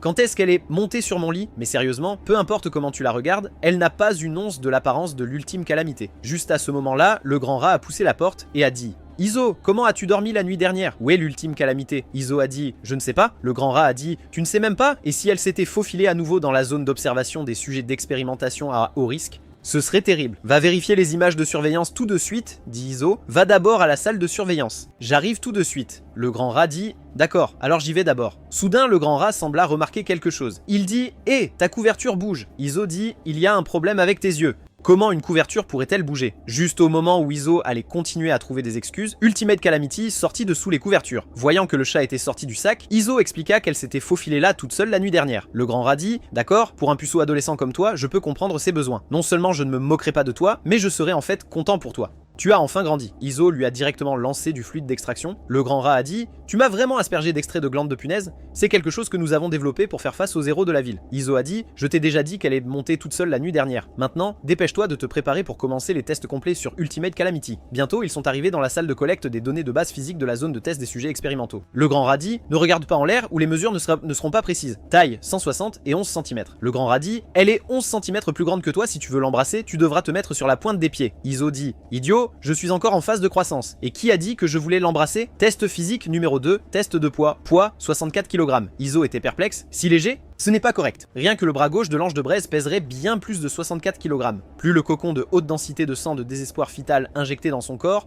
son poids devrait être d'au moins 800 kg. Puis vinrent les mesures les plus cruciales. Le grand rat s'exclama avec stupéfaction. Des proportions parfaites. Iso dit avec colère. Idiot, arrête de mesurer des données inutiles. D'accord, maintenant testons la fonction pulmonaire. Suis-moi. D'abord, prends la plus grande inspiration possible, puis mets l'eau ta bouche là-dessus et souffle aussi fort que tu peux. L'enseignement pratique d'Iso laissa Ultimate Calamity quelque peu confus. Iso dit « Très bien, à toi. Oui, comme ça. Maintenant, souffle fort. Qu'est-ce que tu attends? Souffle là-dedans. » Soudain, Ultimate Calamity a serré le visage d'Iso dans ses bras. Iso a dit « Hé, qu'est-ce que tu fais? Tu n'es pas censé souffler dans ma bouche, idiot. » Avant qu'Iso ne puisse réagir, Ultimate Calamity l'avait déjà embrassé. Elle l'a même plaqué sur la table en l'embrassant. Le grand rat a demandé « Alors, le test de capacité pulmonaire est-il terminé? » Iso a crié « Rat puant, viens me sauver !» Après avoir embrassé Iso, Ultimate Calamity avait l'air excitée, mais quand elle a vu que le compteur n'avait pas bougé du tout, elle semblait complètement confuse. Iso a rapidement ouvert le robinet pour se rincer la bouche. Le grand rat a ri. C'est hilarant se faire embrasser de force par son propre sujet d'expérience. Tu dois être le seul dans l'histoire de la famille Percelade. Alors savoure bien ce moment. La bouche d'Ultimate Calamity était-elle douce et parfumée? Iso a dit « As-tu raconté trop de bêtises dernièrement, rat puant ?» Le grand rat a dit « Nous l'avons testé plus d'une douzaine de fois, elle ne porte aucun pathogène. Tu n'as pas besoin de porter un masque de protection. » Iso dit « Moins de bêtises, tu t'occupes des prochains tests. » Le grand rat dit « Très bien, je le ferai, quel petit ingrat qui ne sait pas quand il est bien loti. » Test de flexion avant, 8 cm. Évaluation de la flexibilité corporelle du sujet expérimental, D, normal. Course de 50 mètres, 6 secondes. Évaluation de la puissance explosive des membres inférieurs du sujet de l'expérience, D, normal test de force de préhension à une main, 51 kg. Évaluation de la force de préhension du sujet de l'expérience, D, normal. Le grand rat a dit, d'après les données physiques, elle n'est pas différente d'un humain ordinaire. Iso a dit, peut-être parce qu'elle n'est pas encore entrée en mode combat. En plus, ce ne sont que des tests physiques de base. Ce qui est vraiment important, ce sont les tests de méthode et d'intensité d'attaque, les tests de désir d'attaque et les différents types de tests de résistance et de tolérance physique. Le grand rat a dit « C'est vrai, alors mettons-la rapidement en mode combat. As-tu trouvé comment faire ?» Iso a dit « C'est simple. Utilisez le sujet à ultra haut risque 0 comme cible de test, puis enfermez-les ensemble. » En entendant cela, le grand rat dit « Es-tu fou? C'est du sujet 0 dont nous parlons. Nous devrions suivre des tests à gradient progressif, en augmentant progressivement la force des sujets expérimentaux qu'elle affronte. Nous devrions commencer avec l'organisme expérimental de niveau non dangereux le plus faible, le lapin blanc des prairies. » Iso dit « Si je me souviens bien, l'organisme le plus faible devrait être la souris blanche de laboratoire. » Le grand rat dit avec colère « Idiot, j'ai dit pas de rongeurs pour les expériences. » Iso dit « Bien sûr, vous êtes tous des rongeurs, mais ce n'est pas la même espèce que vous. Tu es un rat gris des égouts, alors penses-tu vraiment que ce genre d'organisme non dangereux peut déclencher son désir de combat? » Juste au moment où Iso a fini de parler, le lapin blanc a été arraché par calamité ultime. Le grand rat dit « Qui a dit que des organismes non dangereux ne pouvaient pas déclencher son désir de combat sanguinaire? » Iso dit « Si même un petit lapin blanc mignon peut éveiller son désir de tuer, alors si nous l'emmenons dans une zone densément peuplée, comment ferait-elle pour se lancer dans une tuerie? » Plus il y pensait, plus il devenait excité. Cependant, Ultimate Calamity traitait le petit lapin blanc comme son propre animal de compagnie. La scène devant eux laissa Iso et le grand rat sans voix, puis Iso sortit une potion rouge. Il injecta la potion rouge dans le lapin. Le grand rat demanda « Qu'as-tu injecté dans ce lapin ?» Iso répondit « La nouvelle évolution Berserk numéro 6 améliorée. La vitesse de mutation a augmenté de 29 fois. Bientôt, le lapin qui avait été injecté avec la potion commença à muter. Il y eut une série de craquements, la forme du lapin gonfla plusieurs fois plus grande. À ce moment-là, Calamité Ultime ne savait toujours pas ce qui se passait. Iso dit « Pour déclencher le désir de combat de Calamité Ultime, l'adversaire doit être au moins à ce niveau. Désignons temporairement le nom de code du sujet expérimental comme Super Bête Lapin Féroce numéro 1. Bientôt, Super Bête Lapin Féroce numéro 1 entra en mode combat. » Iso a dit « Combat, combat, combat ». Le grand rat pensa « Cet idiot, dont le cerveau est plein d'alchimie, n'a aucune idée de comment chérir et protéger une beauté. » Le Super Fierce Rabbit Beast lança soudainement un coup de poing à Ultimate Calamity. Le grand rat dit « Eh, que dirais-tu de faire un pari là-dessus ?» Iso dit « Parier sur quoi ?» Le grand rat dit « Parier sur si Ultimate Calamity esquivera de ce coup de poing ou le prendra de plein fouet. » Les enjeux sont le nettoyage de la base de cette semaine. Iso a dit « Pas de problème, je parie qu'elle esquivera. » Le grand rat a dit « Je parie qu'elle l'encaissera de plein fouet. » Bientôt, le sol fut réduit en morceaux. Une telle puissance destructrice a choqué les spectateurs. Cependant, lorsque que le Super Fierce Rabbit Beast a levé son poing, la silhouette d'Ultimate Calamity était introuvable. Soudain, des bruits de froissement sont venus du bras du Super Fierce Rabbit Beast. La seconde suivante, Ultimate Calamity est apparu de la longue fourrure du lapin. Le Super Fierce Rabbit Beast était si effrayé qu'il est tombé au sol, incapable de se relever. Puis ils ont vu Ultimate Calamity étreindre le Super Fierce Rabbit Beast et le câliner. Le grand rat a dit « Cette fille n'a vraiment aucun désir de combattre ». Ensuite, Izo et le grand rat ont emmené Ultimate Calamity dans la zone ultra haute risque. Le grand rat a dit « Sa puissance de combat est inférieure à ce que l'on attendait. Nous pouvons l'entraîner lentement. Si nous la faisons directement affronter le sujet 0 à ultra haut risque, que se passe-t-il si elle meurt ?» Izo a dit « Si elle meurt, cela signifie qu'elle est un produit raté. Elle n'a pas d'autre valeur que d'augmenter le taux de réussite du prochain sujet d'expérience. » Nous sommes arrivés à la salle de détention du sujet 0 à ultra haut risque. Izo et le grand rat ont rapidement mis leur masque à gaz. Le grand rat a dit « Il n'est pas encore trop tard pour changer d'avis maintenant. Nous avons investi tous nos plus puissants implants en elle. S'il y a un accident, nous perdrons gros. Tu devrais le savoir. » Étant donné la personnalité de sujet 0, à risque ultra élevé, elle ira certainement pour tuer. Izo a dit « Je t'ai dit que je veux qu'elle aille pour tuer. C'est la seule façon pour elle de se transformer en la véritable calamité ultime. Nous avons échoué trop de fois déjà. J'en ai assez. Écoute bien, si tu ne fais pas ressortir le véritable pouvoir de la calamité ultime pour combattre sujet 0 à risque ultra élevé, tu seras certainement tué. Tu as été créé dans un seul but. Devenir l'arme biologique la plus puissante pour m'aider à conquérir le monde. » Le grand rat dit « Une si jolie fille utilisée pour le combat, c'est vraiment du gâchis. La garder comme mascotte de l'organisation serait aussi une bonne idée. » À ce moment-là, l'expérience à très haut risque, sujet 0, Lucille, sembla remarquer quelque chose. Izo a dit « Je suis venu te voir, Lucille. » Lucille a dit « Petit Izo, après 1322 jours, tu n'as finalement pas pu résister à venir me voir. » Izo a dit « Sujet 0, j'ai déjà créé l'ultime calamité. Tu n'es plus mon sujet d'expérience le plus fort. » Lucille a dit « Impossible, impossible. Moi, Lucille, je suis votre sujet d'expérience le plus fort. » Izo dit vers l'entrée « Faites entrer Ultimate Calamity. » Le grand rat dit, en un clin d'œil, « Elle est déjà entrée. » Izo dit « Idiot, tu n'es même pas capable de surveiller quelqu'un correctement. » Voyant cela, Lucille dit « Enlève tes sales pattes d'Izo. » Izo dit « Tu vois, elle est le sujet d'expérience Ultimate Calamity, le sujet d'expérience le plus fort que j'ai créé. Lucille, si tu veux récupérer le titre de sujet d'expérience le plus fort, bats-la. » Lucille a dit « Si je la bats, tu dois rester ici avec moi toute une journée. » Izo a dit « Pas de problème. » Lucille a dit « Alors laisse-moi te tenir pendant que je dors. » Izo a dit « Ne pousse pas ta chance. » Lucille a dit « Ne t'inquiète pas, petit Izo, je vais certainement détruire complètement ton nouveau sujet d'expérience. Tu ne peux appartenir qu'à moi seul. » Izo a dit « Alors montre-moi toute ta puissance. » Écoute attentivement, calamité ultime. Cette fois, si tu ne te bats pas, tu vas vraiment mourir. Si Lucille te tue vraiment, cela prouvera que tu es un produit raté. Puis Izo et le grand rat sont arrivés à la salle de surveillance de détention du sujet 0 à très haut risque. Le grand rat a dit « Alors, tu as bien rassuré calamité ultime ?» Izo a dit « Arrête de parler, prépare-toi à commencer le test. Libère Lucille. Enfin, je peux sortir et bouger mon corps. » Cependant, la première action de Lucille n'a pas été de chercher Ultimate Calamity. Au lieu de cela, elle est venue narcissiquement devant la caméra et a dit « Petit Izo, attends juste et regarde mon spectacle de massacre spectaculaire. » À ce moment-là, le grand rat a tendu un paquet de chips à Izo en disant « Prends des chips. » Mange en regardant. Cependant, Izo a repoussé les chips du grand rat en disant « Elles sont toutes au fromage, mange-les toi-même. » Le grand rat était choqué. « Tu ne t'es jamais plaint des chips au fromage avant. Pourquoi une expression si sérieuse? Ne t'inquiète pas, Lucille porte un collier anti-explosion autour de son cou. Au moment critique où elle est sur le point de tuer Ultimate Calamity, il peut complètement supprimer l'activité du virus dans son corps. Alors faisons un autre pari. Parions sur qui gagnera ce test. Je parie sur Lucille. Les enjeux sont les privilèges de la télécommande de la télévision de la semaine prochaine. Izo a dit « Je parie sur Ultimate Calamity parce qu'elle ne peut que gagner ou mourir. » À ce moment-là, Lucille était déjà arrivée derrière Ultimate Calamity, tandis qu'Ultimate Calamity frappait encore à la porte voulant sortir. En regardant l'adorable Ultimate Calamity, Lucille dit « Arrête de gaspiller ton énergie, tu ne peux pas l'ouvrir. » Et à ce moment, Lucille remarqua aussi quelque chose d'étrange chez elle. Elle semblait n'avoir absolument aucun désir de combattre ou d'intention de tuer. Elle dit « Peu importe, tant que je t'élimine, le petit Izo sera à moi. » Voyant cela, le grand rat dit « Lucille est sur le point d'agir, mais Ultimate Calamity ne réagit pas du tout. » Lucille dit « Quelle sorte de déchet est cette Ultimate Calamity ? Devient ma nourriture. » Cependant, la seconde suivante, la main de Lucille fut soudainement saisie. Lucille fut choquée. Comment cette fille s'est-elle retournée et a-t-elle attrapé ma main? Izo était excité. Est-ce que cette calamité ultime sent la menace mortelle de Lucille et se prépare à entrer en mode combat? Excellent. Ultimate Calamity va enfin montrer son pouvoir. À ce moment, Lucille paniquait intérieurement. Que fait cette fille? Où m'emmène-t-elle? Bientôt, Ultimate Calamity tira Lucille vers la grande porte en fer et la pointa tout en faisant des sons. Cela laissa Izo et le grand rat sans voix. Alors, elle a attrapé la main de Lucille juste pour que Lucille l'aide à ouvrir la porte. À ce moment-là, Lucille comprit enfin et dit « Tu m'as amené ici parce que tu veux que je t'aide à ouvrir la porte. » Juste après que Lucille ait fini de parler, Ultimate Calamity lui sourit et hocha la tête. Lucille se couvrit le visage et rit. Elle dit « Ha ha ha ha, petit Iso, ton arme biologique la plus puissante, Ultimate Calamity, s'avère être une idiote. » Puis Lucille attrapa le poignet d'Ultimate Calamity. Elle a dit « Laisse-moi te dire comment sortir d'ici. C'est d'être érodé par mon virus jusqu'à ce qu'il ne reste qu'un tas d'os friables pour finalement être versé dans la poubelle non recyclable et emporté. » Bientôt, le corps d'Ultimate Calamity a commencé à être érodé. Lucille a dit « Oh là là, la plus forte arme biochimique, Ultimate Calamity, semble être empoisonnée. Souviens-toi bien, la plus forte arme biologique de Petit Iso est une et une seule, et c'est moi. » À ce moment, l'écran de surveillance a également émis une alerte. Le grand rat a dit « C'est mauvais. »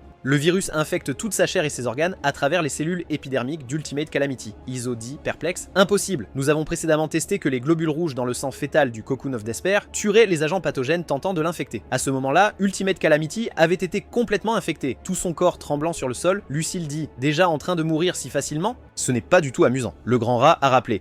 Abandonnez rapidement le test de confrontation, Ultimate Calamity ne peut plus tenir longtemps. Iso a dit « Ne paniquez pas, le virus n'a infecté que 30% des globules rouges, 42% des cellules organiques et 38% des cellules nerveuses, loin du seuil critique de la mort. Seule la mort peut faire bouillir le sang fœtal du cocoon du désespoir dans son corps, la forçant à devenir la véritable calamité ultime. » Puis Lucille a marché sur la tête de la calamité ultime. Elle a dit « Petit Iso, est-ce vraiment la calamité ultime ?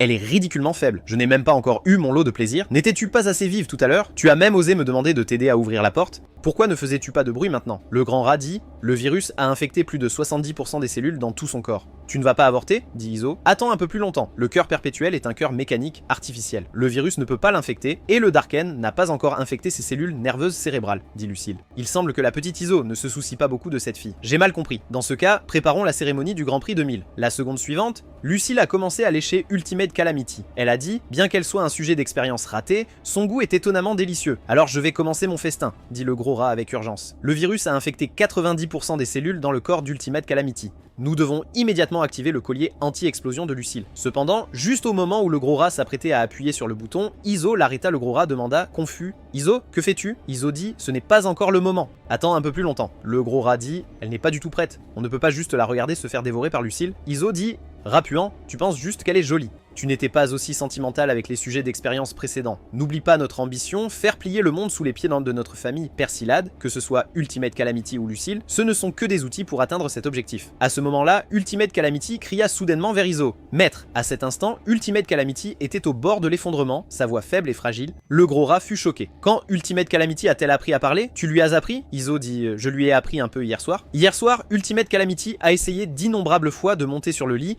mais a été chassé par Iso à chaque fois. L'Ultimate Calamity frustré a fait des sons à Iso. Iso a dit « Non, c'est non, les sujets d'expérimentation ne peuvent pas monter sur le lit. » Rejeté par Iso, Ultimate Calamity afficha une expression pitoyable. Voyant cela, Iso s'adoucit un peu. Il dit « Écoute bien, si tu m'appelles maître une fois, je ferai une exception et te laisserai dormir sur le lit pendant 30 minutes. » Bien que ses cordes vocales aient été brûlées auparavant, le fluide de culture azote dans lequel elle avait trempé avait depuis longtemps réparé toutes ses blessures, donc il n'y avait qu'une seule raison pour laquelle elle ne pouvait pas parler maintenant. Elle avait oublié comment parler. Iso dit « Allez, répète après moi. Maître, Ultimate Calamity étudia très sérieusement, mais elle n'arrivait toujours pas à le prononcer correctement. Iso était impuissant. Est-ce vraiment si difficile? Ultimate Calamity lutta longtemps, mais ne pouvait toujours produire que des sons A. Iso dit « Cette fille est vraiment bête. Bon, dépêche-toi d'aller dormir. » Mais Ultimate Calamity n'abandonna pas. Même dans ses rêves, elle apprenait à parler. De façon inattendue, dans son sommeil, elle a réellement appris à parler. Lucille a dit « Donc tu peux parler, mais même si tu appelles maître, ça ne sert à rien. La petite Iso n'a pas besoin de produits défectueux comme toi. Bon, il est temps pour mon festin. » Juste au moment où Lucille était sur le point de dévorer Ultimate Calamity à un moment critique, elle s'est soudainement agenouillée par terre de douleur. Il s'est avéré qu'Iso avait activé le collier anti-explosion autour du cou de Lucille au dernier moment. Elle a crié « Petite Iso, me traiter ainsi, pourquoi ?»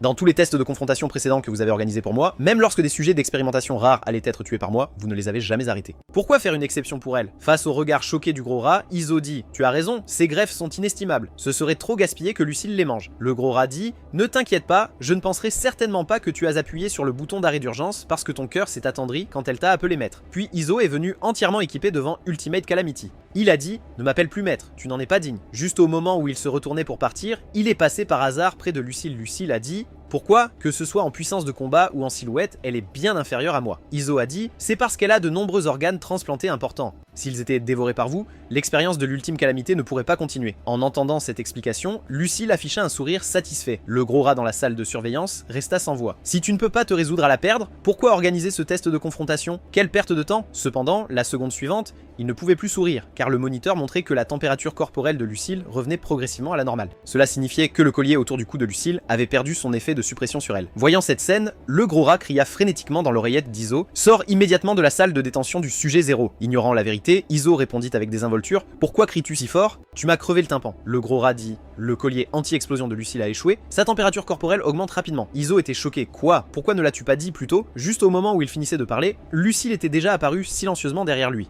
Elle a dit: « Tu te trompes. Le collier anti-explosion n'est pas cassé, tu sais. » Petit Iso, en tant que plus puissant alchimiste, tu devrais comprendre que les virus se purifient selon leur environnement. Il s'avéra que pendant les plus de 1000 jours de confinement, Lucille avait délibérément déclenché à plusieurs reprises la matrice de froid extrême du collier anti-explosion. À travers des épreuves répétées, les cellules de son corps qui ne pouvaient pas supporter le froid extrême étaient toutes mortes par itération. Maintenant, elle avait complètement évolué pour résister au froid extrême. Iso se mit à transpirer de peur. Le seul moyen de la maîtriser avait disparu. Il ne pouvait absolument pas la provoquer maintenant. Puis, feignant le calme, il dit: « Lucille, tu as gagné cette confrontation. Je tiendrai ma promesse précédente. » Lucille dit: « Passer une journée avec moi, ce n'est plus suffisant. » Puis Lucille retira la capuche d'Iso. Une main caressa doucement sa joue. Le virus sur sa main envahit instantanément tout son tissu cutané. En regardant l'état somnolent d'Iso, Lucille dit avec excitation: « Je suis enfin entré dans ton corps. Je peux maintenant sentir l'activité de chaque cellule à l'intérieur de toi. » Le gros rat était aussi assez effrayé en voyant cette scène. Lucille dit: « Petit rat, ne t'inquiète pas, sous mon contrôle, les virus sont tous en période d'incubation. Comment pourrais-je lui faire du mal? » Mais avant qu'elle ne puisse finir de parler, les yeux de Lucille s'assombrirent complètement, car elle découvrit que sur les lèvres d'Iso se trouvait en fait cette amylase salivaire de l'ultime calamité. Elle se retourna immédiatement et attrapa violemment le cou d'Ultimate Calamity en disant: « Tu l'as embrassé, n'est-ce pas ?» Le gros rat se couvrit les yeux, n'osant pas regarder, car Lucille elle-même était un agrégat de virus. Elle possédait une capacité de reconnaissance des éléments biologiques au niveau cellulaire. Dans cette situation, il n'y avait aucun moyen de la tromper, c'était vraiment la fin. Plus Lucille y pensait, plus elle devenait en colère. Quelque chose qu'elle n'avait pas encore obtenu lui a été pris en premier. Impardonnable. J'utiliserai le virus pour envahir chacune de tes cellules nerveuses, te faisant vivre la douleur ultime d'un destin pire que la mort. Alors que le visage d'Ultimate Calamity montrait une expression de douleur, Iso était également impuissant à ce moment. Lucille était le virus de la peste noire le plus puissant qu'il avait développé, capable de résister à presque tous les composés organiques ou inorganiques. La seule chose qui pouvait la réprimer, le collier anti-explosion, avait évolué pour lui résister. Maintenant, elle n'avait pratiquement plus de faiblesse. Il jeta un coup d'œil à la substance vide qui pouvait tout anéantir. Cette chose était encore en phase de recherche. L'utiliser imprudemment pourrait détruire toute la base. Bon sang, n'y avait-il vraiment rien qui puisse la supprimer? Juste à ce moment-là, les mots du gros rat l'ont réveillé. « C'est toi, Lucille veut t'obtenir. » Lucille était devenue complètement folle. Bien qu'elle ne sache pas pourquoi elle ne pouvait pas infecter ses cellules cardiaques et cérébrales, éroder toute la chair sauf ses parties la tuerait quand même. La seconde suivante, Iso cria de derrière nous: « Arrête, Lucille !» Lucille se retourna pour voir Iso tenant un pistolet sur sa propre tête. Lucille dit, choquée: « Tu es fou, me menacer avec ton propre corps pour cet idiot. » Iso dit: « Je t'ai dit, elle n'est pas importante, mais son corps est mon atout expérimental le plus important. Sans ses atouts, je ne peux pas conquérir le monde. Quelle signification y aurait-il à vivre? Bien joué !» Le gros rat dans la salle de surveillance loua cela abondamment. Les talents d'acteur d'Iso s'étaient beaucoup améliorés. Après une lutte intérieure, Lucille baissa lentement la tête et dit: « Je comprends. » Iso fut surpris. Il ne s'attendait pas à ce qu'elle accepte si facilement en revenant à lui. Il réalisa qu'il avait trop réfléchi. Elle n'avait pas écouté du tout. Lucille a dit: « Après l'avoir dévoré, je t'aiderai à ressusciter ta famille et à conquérir le monde. » Iso prit une profonde inspiration. Il n'y avait pas de choix. Il ne pouvait qu'utiliser ce coup. Le gros rat était choqué. « Il y a encore un atout pour retenir Lucille? Alors pourquoi ne l'as-tu pas sorti plus tôt ?» Iso dit: « C'est bien sûr parce que cet atout est très embarrassant. » Puis il cria fort à Lucille: « Si tu veux que je te tienne dans mes bras en dormant chaque nuit à partir de maintenant, alors arrête. » En entendant cela, le corps de Lucille se figea immédiatement. Puis elle se précipita aux côtés d'Iso à toute vitesse en disant: « Dis-tu la vérité en pensant juste à pouvoir tenir le petit Iso en dormant chaque nuit à partir de maintenant ?» Le corps entier de Lucille tremblait de manière incontrôlable, mais en même temps, elle leva 2 doigts et dit: « Je peux l'épargner, mais j'ai 2 demandes supplémentaires.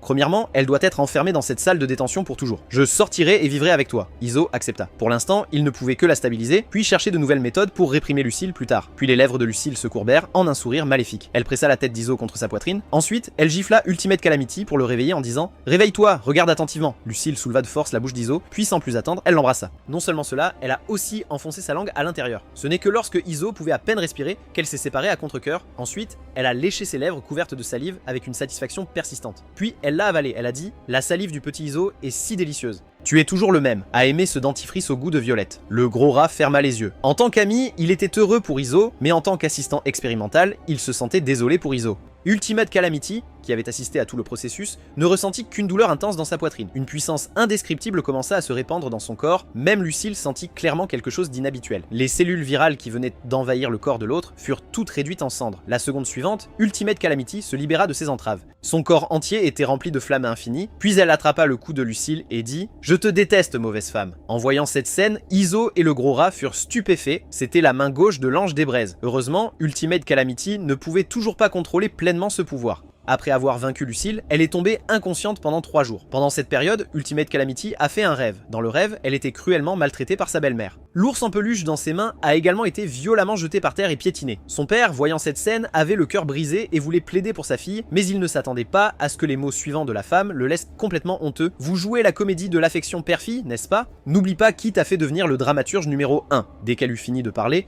un homme masqué derrière la femme dit « Alors votre famille a volontairement postulé pour fournir des enfants soldats ?» La mère dit « C'est exact cette fille-là ». Son père était choqué et demanda « Qui est-il ? Pourquoi est-il entré chez nous sans frapper ?» L'homme masqué dit « Il n'y a aucun endroit dans le royaume où nous, les chiens de l'enfer, devons frapper pour entrer, y compris la chambre du roi. » En entendant cela, le père comprit enfin que sa fille avait été vendue à l'organisation des chiens de l'enfer par cette femme vicieuse. La mère dit « Ne vous laissez pas tromper par sa taille, elle est assez forte et en plus, elle résiste à la faim. Vous pouvez la priver de nourriture pendant 3 jours et elle peut encore parler ? Elle est définitivement un bon matériau pour un chien de l'enfer. » Voyant que la fille n'avait pas peur de lui, l'homme masqué ne put s'empêcher de la louer. Il dit « Elle a un beau regard dans les yeux, nous prendrons cet enfant. » Puis il souleva la fille et se dirigea vers la sortie. Même si sa fille pleurait à chaudes larmes, le père lâche n'eut pas le courage d'intervenir pour les arrêter. De l'autre côté, à la base de tournage de White Queen, l'actrice mondialement connue White Queen préparait son nouveau drame. L'intrigue racontait comment le protagoniste masculin, après avoir traversé une série d'épreuves, faisait face à la mort seul. Mais par amour, la dévouée Reine Blanche se jeta devant le menés sans hésitation. Après que leurs véritables sentiments ont émergé à travers l'adversité partagée, ils se sont embrassés passionnément. Le script original prévoyait que le baiser soit filmé en angle, mais l'acteur principal a eu une impulsion soudaine et a décidé de le rendre réel. Juste au moment où il ouvrait la bouche pour l'embrasser, le pied de la Reine Blanche l'a frappé au visage. Elle a dit « J'ai dit que le baiser devait être filmé en angle. Qui t'a donné la permission d'approcher ta bouche puante ici ?» Le réalisateur a immédiatement crié « Coupé !»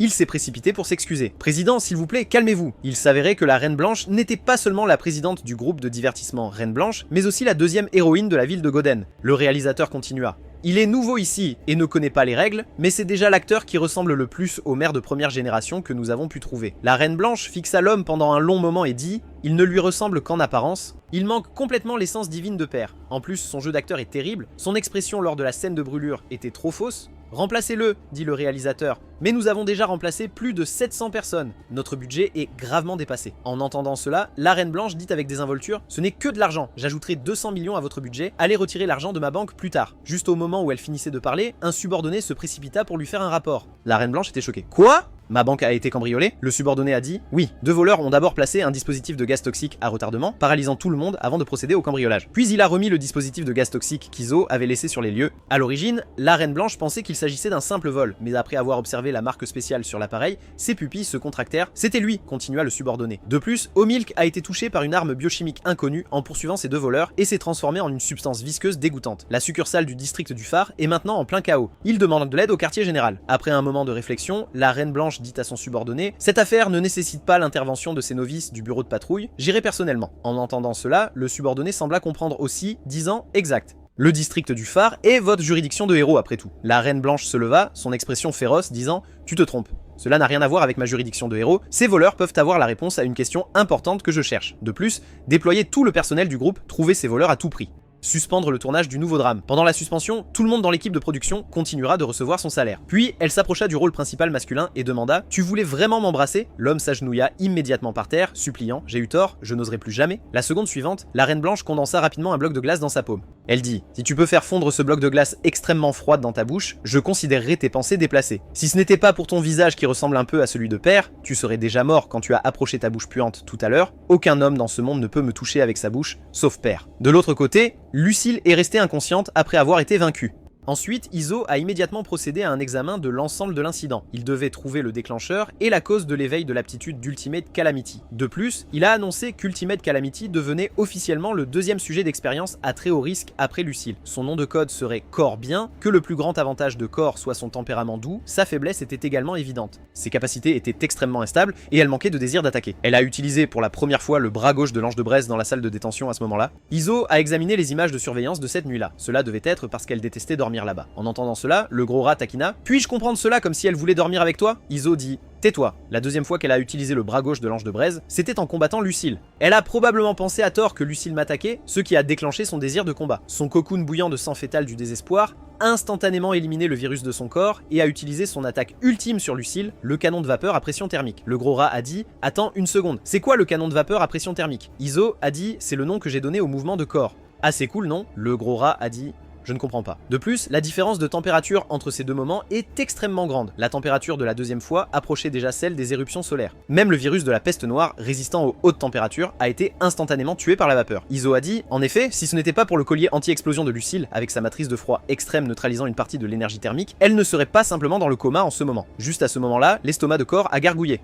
Elle pointa sa bouche et dit timidement « Maître, j'ai faim !» Le gros rat interrogea Iso. « Ne me dis pas que tu ne lui as rien donné à manger depuis que tu l'as créé ?» Iso indiqua qu'il n'avait jamais pensé que Calamité Ultime aurait réellement besoin d'obtenir de l'énergie en mangeant.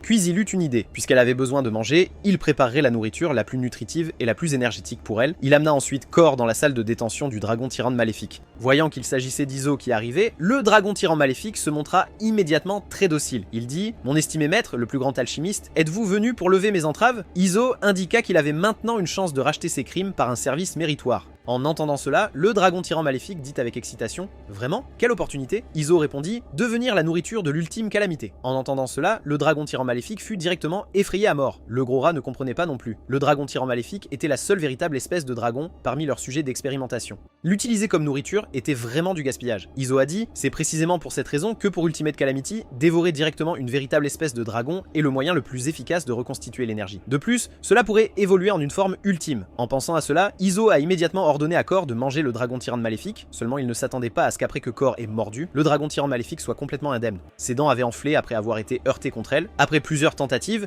ils ont découvert qu'ils ne pouvaient nourrir Cor que comme un humain normal. Sentant des nouilles instantanées pour la première fois, elle était très excitée. Avant qu'Iso ne puisse lui apprendre à utiliser des baguettes, elle les a directement attrapées avec ses mains et a mangé toutes les nouilles instantanées d'un seul coup. Voyant cela, Iso était assez désemparé. Ce n'était que des nouilles instantanées, pas besoin de pleurer sur leur délicieuse saveur. Le gros rat a dit que c'était probablement parce qu'elle n'avait jamais rien mangé de bon auparavant. Iso a dit « J'ai le plus d'autorité pour en parler. Tout comme quand tu étais encore un rat d'égout, la première fois que tu as volé du fromage dans ma chambre, tu as failli te faire éclater le ventre. J'ai failli te tirer dessus. » Le gros rat dit « Tais-toi, c'est toujours mieux qu'un petit morveux comme toi qui suppliait maman pour du lait à 3 ans. » À ce moment-là, il n'avait pas réalisé la gravité du problème. En 1 heure seulement, Cor avait mangé tous les snacks de la base. Iso se blottit dans un coin avec le dernier sac de snacks restant, tremblant. Il ne comprenait pas, ce n'était pas aussi exagéré avant. Comment cela avait-il pu devenir complètement incontrôlable après avoir mangé un morceau de chocolat? En pensant à cela, il décida de frapper le premier. Il déchira le sac et fourra le dernier sac de snacks dans son estomac d'un seul coup, mais il sous-estima le désir de nourriture de Cor. La seconde suivante, Corée appuya fermement les mains d'Iso au sol, puis elle ouvrit la bouche et l'embrassa. Sa langue remua avec audace et explora sauvagement l'intérieur de sa bouche jusqu'à ce qu'elle ait mangé tous les snacks dans la bouche d'Iso. Ce n'est qu'alors que Corée le relâcha à contre-cœur. En entendant cela, le gros rat savait que le camp d'Iso était déjà tombé. Cependant, ce coffre-fort secret était celui qu'il avait créé avec beaucoup de peine. Cor ne devrait pas pouvoir le trouver ici, mais les accidents étaient des accidents. Cor renifla le sol pendant un bon moment. Après avoir confirmé que le parfum venait d'en bas, elle activa directement le bras gauche de l'ange annihilateur. En quelques secondes, elle fit fondre un grand trou, puis elle sauta en bas. Voyant cela, le gros rat voulait encore résister. Qui aurait cru que les armes à feu devant Corée étaient aussi fragiles que du papier? Les gros rats chérissaient 400 morceaux du fromage le plus cher du monde, y compris 10 morceaux qui étaient des éditions limitées signées. Cor les a tous mangés sans en laisser un seul morceau. Après cet incident, Iso a compris que Corée n'avait absolument aucune résistance aux sucreries riches en calories, surtout le chocolat, et qu'avant de consommer des aliments avec suffisamment de calories, elle ne reculerait devant rien pour manger, même en utilisant la vapeur à pression thermique. Le gros rat a dit « Un sujet d'expérience aussi terrible doit être sévèrement puni. Il devrait utiliser le Madrat Pulverizer pour la couper en 1200 morceaux. » Iso a dit « Mais c'est une jolie fille. » Le gros rat a dit « Alors utilisez l'Aqua Regia alchimique et le fluide digestif du roi Slime pour lui laver les yeux. » Iso a dit « Mais c'est une jolie fille. » Le gros rat dit « Alors utiliser des moustiques biochimiques suceurs de cerveau pour nettoyer son cerveau devrait aller, non ?» Iso dit « Mais c'est une jolie fille. » Le gros rat dit « D'accord, d'accord. Je comprends. Alors frappe-la juste quelques fois sans insister. » Finalement, Iso a décidé qu'il devait quand même la punir correctement. Sinon, qui sait ce qui se passerait la prochaine fois? Logiquement parlant, la capacité mentale actuelle de Corée était à peu près la même que celle d'un bébé de 2 ou 3 ans. Le gros rat a dit que la nourriture avait été complètement mangée par Cor. Maintenant, il devait sortir pour faire des courses. En entendant cela, plus Iso se mettait en colère, plus sa main appuyait fort. Il a dit « C'est à cause de ce type que je n'ai même pas eu de dîner. Mais il y a encore un problème. Que faisons-nous d'elle après notre départ ?» La laisser à la base? Le gros rat dit immédiatement: pas question, sans nous ici, elle détruira certainement toute la base. À ce stade, nous ne pouvons que l'emmener avec nous, cette fille problématique. Comme c'était la première fois que Corey sortait, elle se tenait sur le cercle de téléportation en tremblant de peur. Elle tenait inconsciemment la petite main d'Izo. Voyant cela, Izo ne put que soupirer avec impuissance. Puis il tendit la main et couvrit les yeux de Corey. Après qu'un éclair de lumière violette éblouissante soit passé, lorsqu'ils ouvrirent à nouveau les yeux, ils se tenaient déjà au sommet du bâtiment emblématique de la ville de Goden, le Grand Phare sans nuit. Parmi tous les points de téléportation, celui qu'Izo préférait était celui du quartier du phare, car c'était le seul endroit d'où il pouvait contempler toute la ville de Goden. Izo décida d'aller d'abord à l'avenue dorée de Kamera pour choisir des vêtements ordinaires pour corps.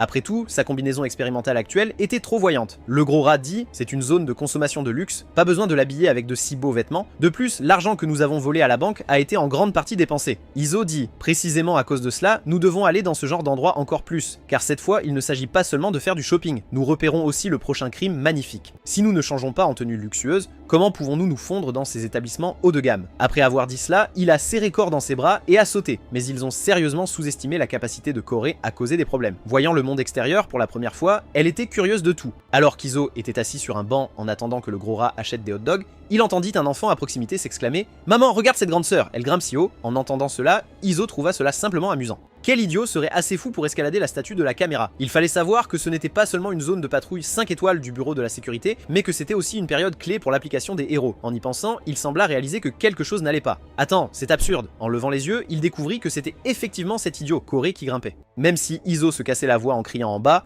Corey, qui grimpait avec beaucoup d'enthousiasme, ne l'entendait pas du tout. Sur le chemin du retour, le gros rat remarqua un grand nombre de membres du bureau de la sécurité patrouille se précipitant vers la direction d'Izo. Quelle était cette situation? Il n'était parti que pour un court moment. Comment avait-il réussi à causer un tel désordre? Le gros rat savait que l'escalade non autorisée de la statue de la caméra était un crime grave. Se faire attraper signifiait 1 an d'emprisonnement. En pensant à cela, il eut une idée brillante. Tant qu'il faisait semblant d'être un passant et se retirer rapidement, cela n'aurait rien à voir avec lui. Après tout, en tant que méchant, trahir ses coéquipiers était une opération de base. À ce moment-là, le personnel du bureau de patrouille a crié: mademoiselle, si vous ne descendez pas, nous prendrons des mesures violentes contre vous. Juste à ce moment-là, Izo a lancé une grenade éclair dans le ciel. Le gros rat a profité de l'occasion pour utiliser sa queue pour attraper un petit couteau. Il a coupé toutes les ceintures des agents de patrouille, puis il a dit avec droiture: prenez-la et partez vite. Laissez-moi, un méchant avec un esprit de sacrifice, rester en arrière pour couvrir votre retraite. Izo dit: vraiment?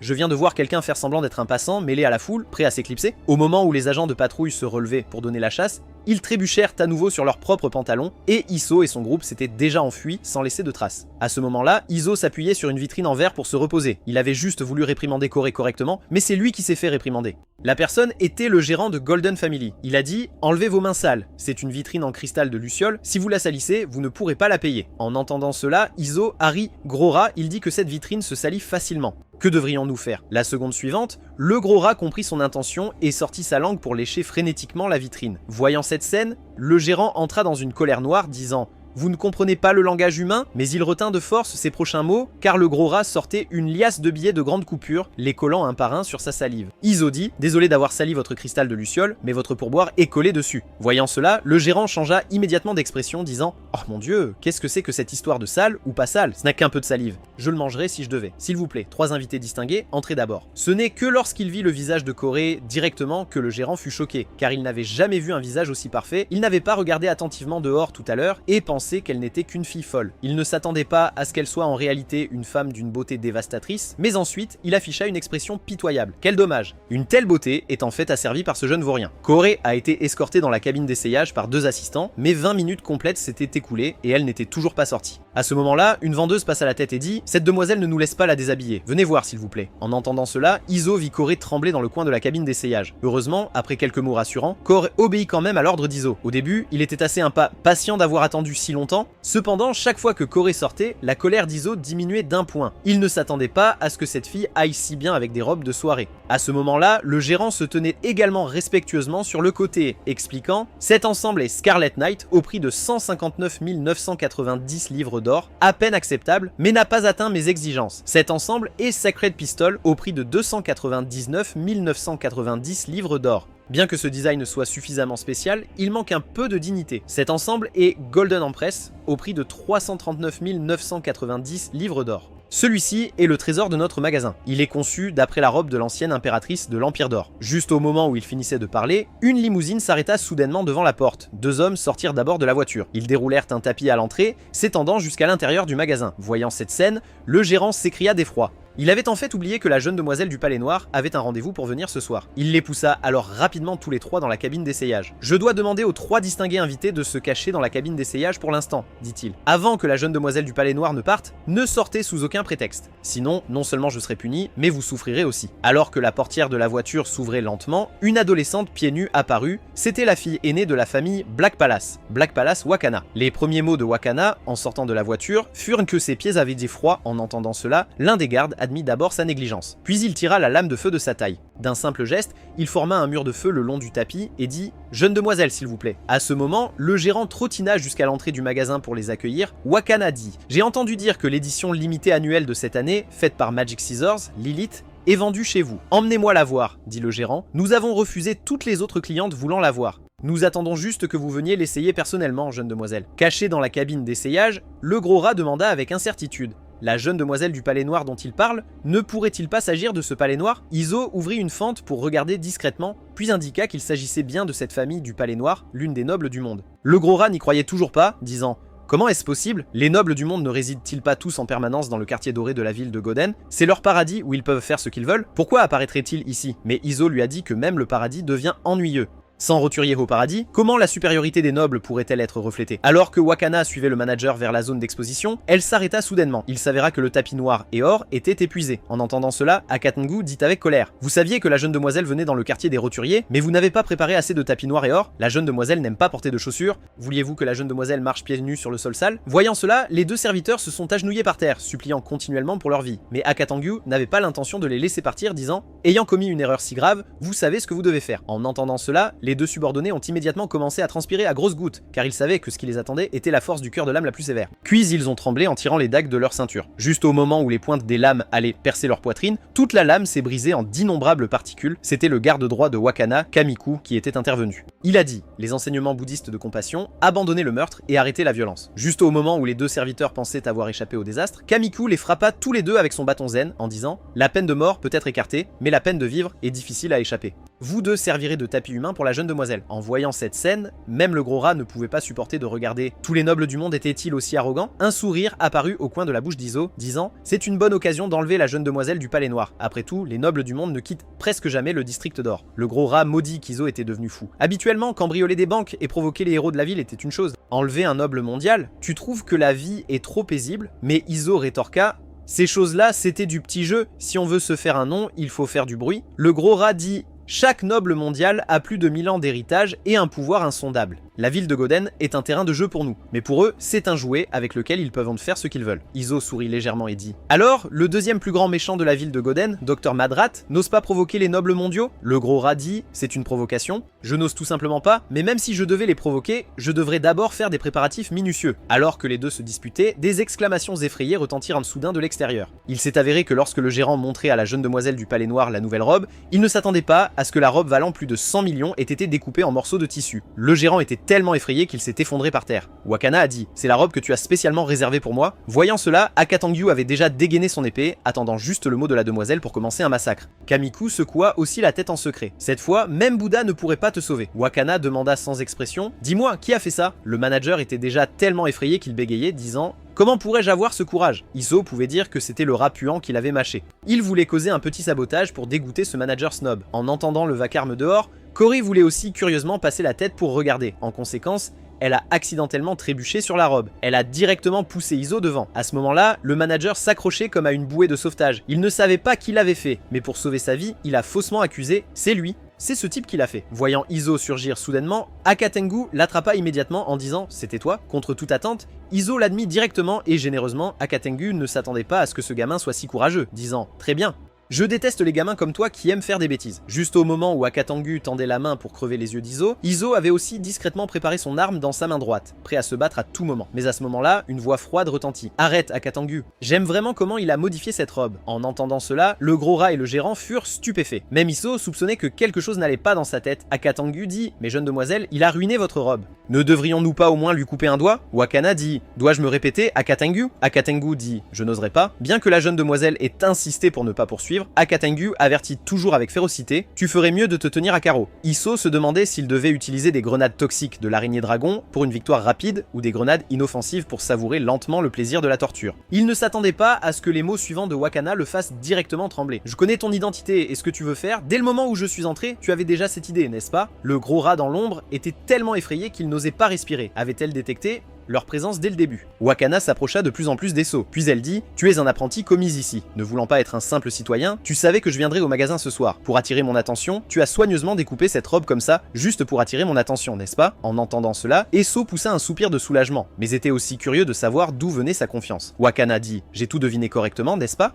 Bien que tes motivations soient impures, mais étant donné que tu as eu le courage de risquer la mort pour attirer mon attention, je vais te donner une chance. Si tu t'agenouilles et embrasses mes pieds, je ferai une exception et te laisserai être mon serviteur. » Les gardes étaient choqués. C'était la première fois que mademoiselle laissait un homme embrasser ses pieds. Elle avait suivi mademoiselle pendant des années sans profiter d'un tel traitement. Wakana pensait qu'Esso s'agenouillerait en pleurant d'excitation. Elle se demandait même si Esso embrassait trop fort, devait-elle lui marcher sur la tête ou simplement le repousser d'un coup de pied. Mais Esso se pinça le nez avec une expression de dégoût en disant « Qui veut embrasser tes pieds puants ?» Dès que ces mots furent prononcés, tout le monde présent fut stupéfait. Il ne s'attendait pas à ce que ce type dise réellement de telles choses. Esso continua. « Ta famille est si riche, pourquoi ne trouves-tu pas une paire de chaussures à porter ? Aller pieds nus va empester les autres. De plus, marcher pieds nus pendant de longues périodes provoque une fasciite plantaire. » Le grand rat pensa « C'est fini. Cet idiot jette de l'huile sur le feu. » C'était la première fois depuis son enfance que quelqu'un parlait à Wakana de cette manière. Elle mordit fort sa petite bouche, essayant de ne pas laisser ses larmes couler, mais finalement elles tombèrent malgré elle. Elle dit « Je mets du parfum sur mes pieds tous les jours. Il ne pue pas. » Après avoir dit cela, elle leva la main pour frapper Esso. En fait, Esso l'avait délibérément provoqué. Il avait tout planifié. Au moment où sa gifle allait l'atteindre,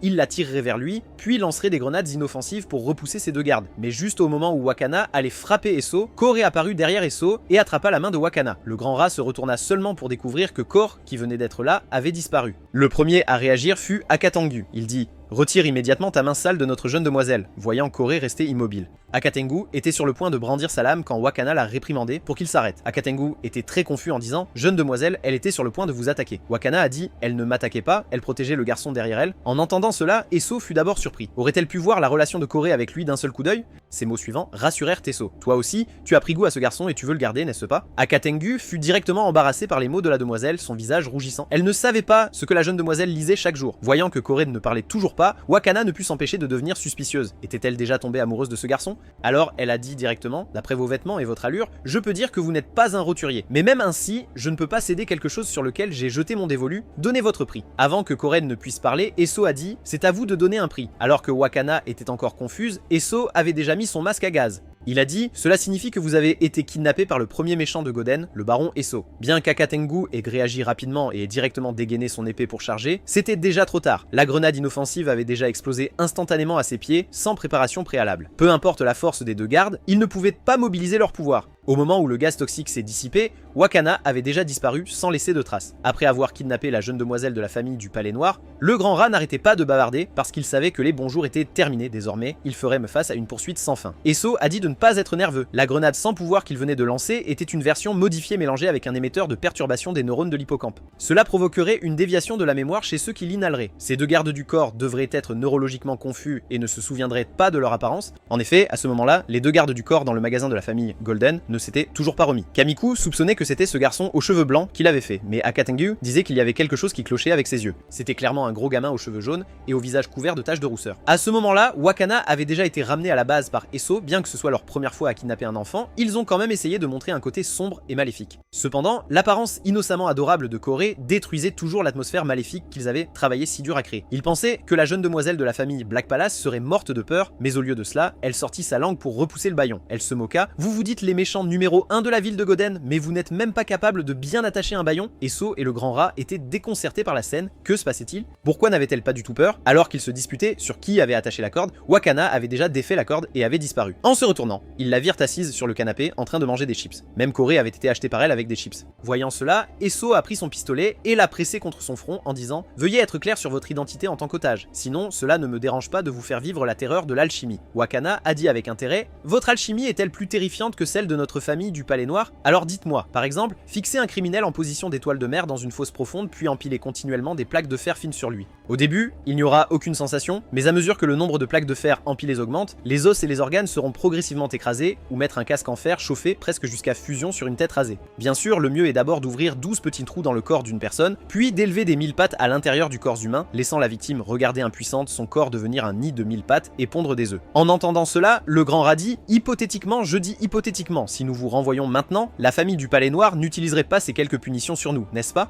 En entendant cela, Esso dit avec colère « Quelle folie débites-tu ? Penses-tu que nous sommes une association caritative pour la récupération d'enfants disparus ?» Le grand rat dit « J'ai déjà dit que c'était hypothétique. » En entendant Wakana dire qu'il n'utiliserait pas ces quelques punitions sur eux, le grand rat poussa immédiatement un soupir de soulagement. Wakana continua « Parce que ce sont parmi les types de punitions privées les plus légères dans la famille du Palais Noir, applicables au cas de léger contact physique avec moi sans permission. Dans ta situation, la punition privée que tu subirais te ferait détester le créateur de t'avoir laissé naître dans ce monde. » En entendant cela, le grand rat fut directement terrifié. Puis Wakana cessa de se chamailler et revint sérieusement au sujet en disant « Je ne te blâmerai pas de m'avoir kidnappé. Au contraire, je peux te donner une énorme somme d'argent, mais tu dois accepter de faire une chose pour moi. » Le grand rat demanda, quelque peu perplexe, « Qu'est-ce que c'est ?» Wakana dit « Laisse-moi vous rejoindre et devenir l'un des vôtres. » Cette phrase les stupéfia directement tous les deux. Pourquoi la digne fille de la famille du Palais Noir voudrait-elle nous rejoindre? Elle dit « Parce que je m'ennuie beaucoup. Si je vous rejoins, nous pourrons commettre des crimes et nous amuser ensemble. De plus, vous pouvez créer des armes qui rendent Takatengyu et Kamiku immobiles. Je pense que vous en avez la capacité. Le plus important, c'est que je peux être votre soutien financier dans l'ombre. » En parlant, elle sortit une carte noire prestigieuse. Le grand rat reconnut d'un coup d'œil qu'il s'agissait de la carte de crédit de niveau le plus élevé de la ville de Goden, mais Isso pouvait dire que cette fille avait certainement d'autres conditions. Wakana dit « C'est pratique de parler avec des gens intelligents. La condition supplémentaire est que vous devez m'écouter à partir de maintenant. » Contre toute attente, après avoir entendu cela, Iso repoussa directement la carte noire avec dégoût en disant « Rêve toujours », mais le grand rat dit directement « Pas de problème, nous t'écouterons tous. Je me demande juste combien de financement tu nous alloueras. Quand est le moment du transfert, je pense qu'aujourd'hui est un bon jour. » Voyant cela, Iso répliqua directement avec colère « Source de peste, où est ta dignité et qui t'a permis de prendre des décisions pour moi ?» Le grand rat dit « C'est une opportunité providentielle. Avec de l'argent, nous pouvons nous concentrer sur la planification de crimes choquants. » Isso dit « Mais je ne suis tout simplement pas d'accord. La famille Persilade n'acceptera les ordres ou la charité de personne. » Il ordonna ensuite au grand rat de lui injecter du venin d'araignée dragon, de l'attacher à nouveau et d'envoyer un avis de crime à la famille Black Palace dans 24 heures pour exiger une rançon. Mais contre toute attente, Wakana dit « C'est inutile. Vous ne pourrez pas extorquer de rançon en me kidnappant. Dans la famille Black Palace, les intérêts et la dignité priment sur tout membre individuel. Après un enlèvement, on devient l'enfant abandonné de la famille. Ils ne négocieront pas avec les ravisseurs. Ils n'épargneront aucune dépense pour poursuivre les ravisseurs, exposeront les cadavres publiquement et démontreront l'autorité de la famille. » En entendant cela, même le grand rat se sentit quelque peu désolé. Ces grandes familles n'avaient vraiment aucune humanité. Voyant qu'il n'acceptait pas sa demande, Wakana dit « Je peux vous fournir une énorme somme d'argent et je ne vous donnerai pas d'ordre, mais vous devez m'aider à faire une chose. Aidez-moi à tuer l'actuel chef de la famille Black Palace Yinju. » En entendant cela, Isso se retourna soudainement et dit « Mais Black Palace Yinju est votre ?» Wakana dit « C'est exact, c'est mon père. » Alors quoi? Le plus grand méchant de la ville de Goden n'ose pas? De l'autre côté, une femme était déshabillée et trempée dans une cuve d'eau pendant 3 jours et 3 nuits, mais elle suppliait l'homme de l'exécuter immédiatement, car ensuite elle subirait la torture la plus cruelle de la famille Black Palace. D'abord, ouvrir 12 petits trous dans le corps d'une personne, puis élever des sangsues à l'intérieur du corps humain, laissant la victime regarder impuissante son corps devenir un nid de 1000 pattes et pondre des œufs. Depuis que Wakana a été kidnappé par Isso, pour ne pas avoir protégé leur maître, Akatengyu et Kameko ont été forcés de devenir des sujets expérimentaux pour l'amélioration des tortures par le chef furieux de la famille Black Palace. Voyant le chef de famille sur le point de verser le récipient plein de sangsues dans l'eau, Akatengyu trembla de tout son corps, ouvrant précipitamment la bouche pour implorer la clémence, espérant une chance de plus pour sauver la jeune demoiselle. Mais Yinju du Palais Noir a dit « Tu ne te souviens même pas à quoi ressemblent les ravisseurs, et tu oses encore parler de sauvetage ?» Akatengyu était complètement désespérée, demandant à expier par la force du cœur de l'âme. Elle ne voulait pas que ces sangsues traversent tout son corps. Mais alors que le chef de famille s'apprêtait à verser les sangsues, une voix familière à la porte arrêta Yinju du Palais Noir. « S'il te plaît, arrête père. » « Je vais bien. » En voyant Wakana revenir complètement indemne, le père jeta avec excitation le récipient qu'il tenait dans ses mains. Il se précipita d'un pas et serra sa fille dans ses bras en disant « Je suis content que tu ailles bien. » Ensuite, Wakana s'assit pieds nus dans la cour pour admirer la lune. À ce moment, Akatengyu s'agenouilla respectueusement derrière elle en disant « Jeune demoiselle, merci de nous avoir sauvés. » Wakana ne parla pas. À la place, elle sortit un paquet de chips de son corsage. Puis, elle les tendit à Akatengyu en disant « Elles sont délicieuses, tu devrais les essayer aussi. » Akatengyu prit une chip et hésita. Les règles de la famille du Palais Noir interdisaient ce genre de malbouffe consommé par les gens du commun d'apparaître dans la famille du Palais Noir. Akatengyu dit « Mademoiselle, où avez-vous obtenu cela ?» Voyant cette scène, Wakana gronda directement « Je t'ai dit de manger, alors mange. D'où viennent toutes ces questions ?» Voyant la demoiselle en colère, Akatengyu fourra rapidement la chips dans sa bouche. Mais la seconde secondes suivantes, elle fut choquée. Il s'avérait que ces malbouffes faites par les gens du commun étaient si délicieuses. Tout en mangeant frénétiquement, elle demanda aussi comment la jeune demoiselle avait échappé aux mains des ravisseurs. À cela, Wakana sourit légèrement et dit « C'est un secret ». Akatengu se sentit juste un peu confuse. Elle remarqua que la jeune demoiselle semblait un peu différente après son retour cette fois-ci. De l'autre côté, les trois célébraient dans un restaurant avec des plats sur la table qu'ils ne pouvaient auparavant pas se permettre de manger. Le grand rat mangeait en riant. Il pensait qu'Izo refuserait la proposition de Wakana de tuer son père, mais il ne s'attendait pas à ce qu'il accepte. Izo a dit « Elle nous a donné une énorme somme d'argent pour l'aider à tuer son père, pas tuer mon père.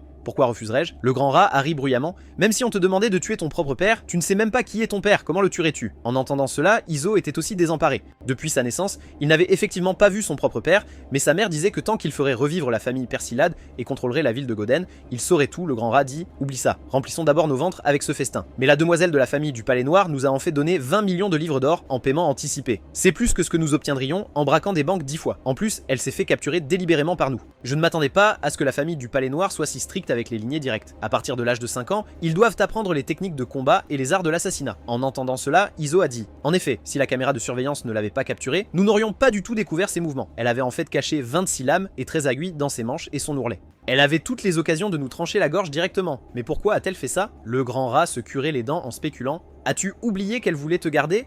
Il est évident qu'elle veut être la mécène, alors elle essaie une autre méthode pour te garder. » En entendant cela, Izo se sentit juste dégoûté en disant « Si tu veux être gardé, je peux te mettre dans une boîte cadeau et t'envoyer à la famille du Palais Noir avec tes affaires quotidiennes. Ma coopération avec elle se limite à tuer Yinju du Palais Noir. Je ne veux pas avoir de relation avec elle. Après tout, elle a transformé mon plan d'enlèvement en une blague. » Mais le grand rat a dit « Ne dis pas ça. Si nous pouvons tuer Black Palace Yinju et l'aider à prendre la tête de la famille Black Palace, alors nous n'aurons plus à nous soucier des fonds d'activité. En plus, n'as-tu pas pris ta revanche avant de la laisser partir ?» Il s'est avéré qu'avant de libérer Wakana, Izo l'avait aussi torturée en lui chatouillant les pieds. Sachant qu'elle n'aimait naturellement pas porter de chaussures, Izo a décidé de lui donner une leçon. Et c'était l'herbe à chatouille à queue d'insecte améliorée d'Izo, basée sur l'herbe à queue de chien et les vers à soie. La démangeaison produite en touchant n'importe quelle zone de la peau augmentait de façon exponentielle. Et si elle touchait des points sensibles comme la plante des pieds ou les aisselles, la démangeaison augmentait de façon exponentielle. Après une heure entière de torture, Wakana bavait déjà à cause des démangeaisons, tout son corps convulsant. En pensant à quel point ses pieds la démangeaient encore, Wakana couvrit timidement son visage avec la couverture et maudit Izo dans son cœur. Cependant, ce qu'aucun d'eux ne savait, c'est que le gérant de la famille Golden était déjà venu au poste de police pour porter plainte. Parce que les vêtements de Big Rat et de Kohori n'avaient pas été payés, en plus de la robe abîmée, le gérant a perdu plus de 800 000. Mais le policier était déconcerté par sa description, car le témoignage du gérant était complètement différent des descriptions des deux gardes. Le gérant a dit avec excitation « Je ne sais pas pourquoi ils mentent, mais je peux être certain que l'un des deux suspects criminels était un garçon aux cheveux noirs avec une frange sur le côté couvrant ses yeux. L'autre était une personne ratée et louche. » À ce moment-là, une fille a poussé la porte et a dit « J'ai entendu dire qu'il y a un gars malchanceux qui a perdu 800 000 en une nuit, où est-il » Le policier, qui a été frappé par la porte, a dit « Qui êtes-vous » La salle d'interrogatoire n'est pas un endroit où n'importe qui peut entrer. Mais avant qu'il ne puisse finir de parler, la fille a montré ses papiers. Elle a dit « Je ne suis pas n'importe qui.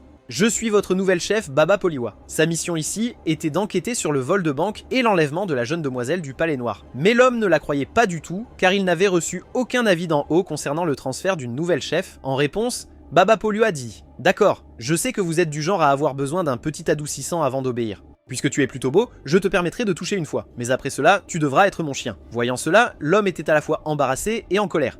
Après être parti, il ferma la porte derrière lui. Juste au moment où il allait voir le garde pour demander qui avait laissé entrer cette personne folle, le capitaine Bullhead apparut derrière lui et dit « Marc, la nouvelle chef vient de dire qu'elle voulait visiter la salle d'interrogatoire numéro 1. L'as-tu reçu ?» Marc, craignant d'avoir mal entendu, demanda « Vous dites que cette personne est la nouvelle chef de notre commissariat ? Tu te moques de moi ?» Contre toute attente, le capitaine dit sérieusement « Les gens de Bullhead ne plaisantent jamais. » À ce moment-là, quelques collègues de l'extérieur sont arrivés en courant en demandant « Vous avez vu la nouvelle chef ? Elle vient de me donner des bonbons. » Pouvoir travailler ici est une telle bénédiction. Désormais, le travail de livrer de l'eau au bureau du chef est le mien. Personne ne devrait se battre avec moi pour ça. Voyant ses subordonnés être si irrespectueux envers le nouveau chef, le capitaine Bullhead avertit « Vous feriez mieux de ne pas sous-estimer ce nouveau chef. » Depuis que le chef Humilk s'est transformé en slime, le poste confortable de chef de district du phare a été convoité par tous les autres districts. Mais le siège a continué à retarder l'ordre de nomination finale. Cette situation traîne depuis un an maintenant, vous le savez tous. Jusqu'à aujourd'hui, où le siège a soudainement parachuté ce chef nommé Baba Poliwa ici. J'ai demandé à quelqu'un de la salle des archives du siège de vérifier son dossier de service, et le résultat, le capitaine Bullhead s'est arrêté. Tout le monde était curieux de connaître le résultat. Le Bullhead a baissé la tête et a baissé la voix. Le résultat était que la salle des archives n'avait aucun dossier sur elle.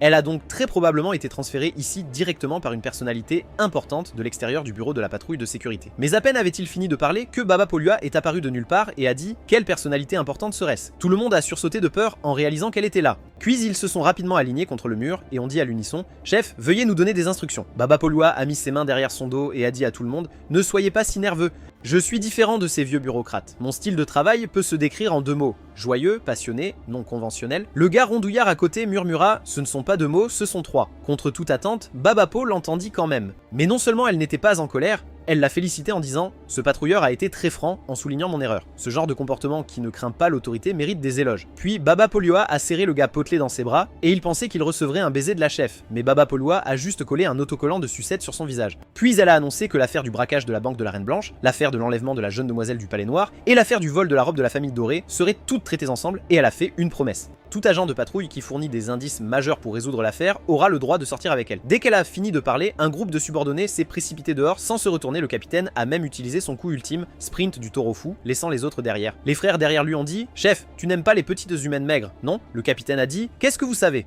Je veux juste résoudre l'affaire. » Après que tout le monde soit parti, Baba Polua a brandi une photo et a dit « Le gars qui ignore l'ordre de sécurité, je vais certainement t'attraper. » La photo était exactement celle prise quand Iso volait en tenant Cor. Si elle n'avait pas été à Camera Plaza à ce moment-là, elle aurait vraiment pu être dupée. Pendant ce temps, au grand théâtre de Goden City, Iso entrait fièrement par la porte d'entrée avec Cor à son bras. Le gros rat claqua des doigts pour interrompre le regard de l'huissier, disant « Si tu oses continuer à fixer ses fesses, je vais t'arracher les yeux et les enfiler ensemble. » L'huissier était tellement effrayé qu'il n'arrêtait pas de s'excuser. Après que les 3 soient entrés, un autre préposé a dit « Il ne me semble pas que nous ayons vérifié leur billet tout à l'heure. » Qu'est-ce que tu vérifies? Tu n'as pas vu l'allure et la tenue de cette femme? C'est sûrement une jeune demoiselle d'une famille prestigieuse. Mais il ne savait évidemment pas qu'Iso et ses 2 compagnons étaient des resquilleurs. Iso tapota la tête de Cor et loua sa performance précédente. Seul le gros rat avait l'air peu convaincu et dit « La prochaine fois, ce sera à ton tour d'être l'acolyte. Ne pense pas que tu peux toujours me faire ton acolyte. » Iso est venu au théâtre pour explorer les institutions de la ville parce que le palais noir Jinju assisterait à la représentation de vendredi prochain. Juste au moment où Iso et le gros rat discutaient, Cor fut attirée par les divers posters sur le mur. Lorsqu'elle arriva à l'entrée du hall principal, elle s'arrêta complètement car la personne sur le poster était son père biologique. À cet instant, d'innombrables souvenirs tragiques envahirent instantanément son esprit. Ce n'est qu'après qu'Iso et le gros rat eurent terminé de marquer la carte entière du théâtre qu'ils découvrirent que Cor, qui les suivait, avait disparu à un moment donné. De l'autre côté, juste au moment où Cor tendait la main pour toucher le portrait, une voix familière mais étrange vint de derrière elle. « Excusez-moi, êtes-vous mon fan ?» La personne était l'acteur de théâtre, Mel, qui était aussi le père de Cor. Après des années de séparation, Mel ne reconnaissait plus sa fille, dont l'apparence avait changé radicalement, et la prenait pour l'une de ses fans. Son père continua « J'ai entendu dire que la ville de Goden est le centre de ce monde. Ce n'est qu'après l'avoir vue de mes propres yeux que j'ai compris sa magie et sa beauté. Pouvoir jouer ici est vraiment la chance de ma vie. Au fait, puis-je demander le nom de cette belle jeune demoiselle ?» En entendant cela, Cor se sentit extrêmement nerveuse et pleine d'attente. Après avoir hésité un moment, elle décida tout de même de parler. Même si elle s'efforçait de bien articuler, le simple mot « papa » sortit toujours étouffé et indistinct. Juste à ce moment-là, une petite fille courut soudainement dans les bras de Mel, l'appelant joyeusement « papa ». Cette scène inattendue choqua instantanément Cor, la figeant sur place. Il s'avéra que cette fille était née de son père et de sa belle-mère, nommée Mélo. La belle-mère dit « D'accord Mélo, quelqu'un est là, ne sois pas impoli avec ton père. » Mélo a dit « Ce n'est pas grave, mon père est un grand dramaturge de renommée mondiale. » Mel était aussi très attentionné envers elle, disant « C'est bien, et cette jeune demoiselle est ma fan. » Mais à peine avait-il fini de parler qu'il remarqua que Cor, qui se tenait là il y a un instant, avait disparu sans laisser de traces. En regardant ce moment heureux et chaleureux de cette famille de 3, Cor ne voulait pas s'immiscer. À ce moment-là, une forte pluie commença à tomber à l'extérieur du théâtre, mais Cor sortit directement avec une expression sombre. L'employé fut également surpris de voir cela, sachant que quiconque pouvait venir dans un tel endroit n'était pas quelqu'un qu'il pouvait se permettre d'offenser. L'assistante voulait donner un parapluie à Cor, mais Cor ne pouvait rien entendre à ce moment-là. Découragée, elle trébucha dans une ruelle pleine de néons. À l'intérieur, des filles habillées à la mode menaient toutes sortes d'affaires louches. Cor traversa sans réfléchir, se moquant de bousculer quelqu'un. Cette scène attira également l'attention des femmes dans la ruelle. Une femme lui rappela gentiment « Le style mondain ne convient pas à Dark Star Street ». Elle prit Cor pour une collègue en concurrence pour leur commerce. Après un moment, Cor marcha vers un coin désert et s'accroupit de douleur, tenant sa tête. Elle répétait sans cesse « Qui suis-je » Le patron de cette allée vit cela et dit « Est-ce une pauvre petite fille qui ne trouve pas son chemin pour rentrer chez elle? Tes conditions semblent plutôt bonnes. Que diriez-vous de nous rejoindre et de devenir membre de Chidori ?» Sur ce, elle tendit la main pour enlever la robe de Cor. Ayant clairement remarqué que cette tenue était assez chère, elle a dit « Nous, Chidori, ne pouvons pas avoir de possession personnelle, donc tu dois enlever cette tenue et la donner à l'organisation. » Elle ne s'attendait pas à ce que dès que sa main touche le corps de Corée Corée la saisisse. C'était la première fois que la femme voyait quelqu'un oser lui résister. Elle dit sombrement « Tu ferais mieux de lâcher avant que je ne me mette en colère ». Mais Cor a dit que c'était un cadeau de son maître et qu'elle ne pouvait pas l'enlever. En entendant cela, la femme a ri. Ne comprends-tu pas la situation? Puis elle a giflé Corée au visage. 2 minutes et demie plus tard, Corée avait été battue au point d'avoir des bleus partout. Mais aussi têtue qu'elle était, elle refusait toujours de l'enlever. À ce stade, la femme ne se souciait plus des vêtements. Elle voulait juste lui donner une bonne leçon. La seconde suivante, plusieurs plumes acérées apparurent soudainement dans sa main, disant « Si tu ne veux pas l'enlever, je vais t'aider ». Les plumes coupèrent la peau de Corée aussi facilement que des couteaux de lancer. De l'autre côté, le gros rat avait déjà suivi l'odeur pour trouver des indices sur Cor. Iso dit avec une certaine impatience « Peux-tu le faire ou pas ?» Le gros rat dit « Ne parle pas, suis-moi ». Iso dit « Mais tu ne marches pas en ce moment, tu rampes ». Bientôt, les deux arrivèrent à l'allée où Corée était entrée. Le gros rat dit « Cor est à l'intérieur ».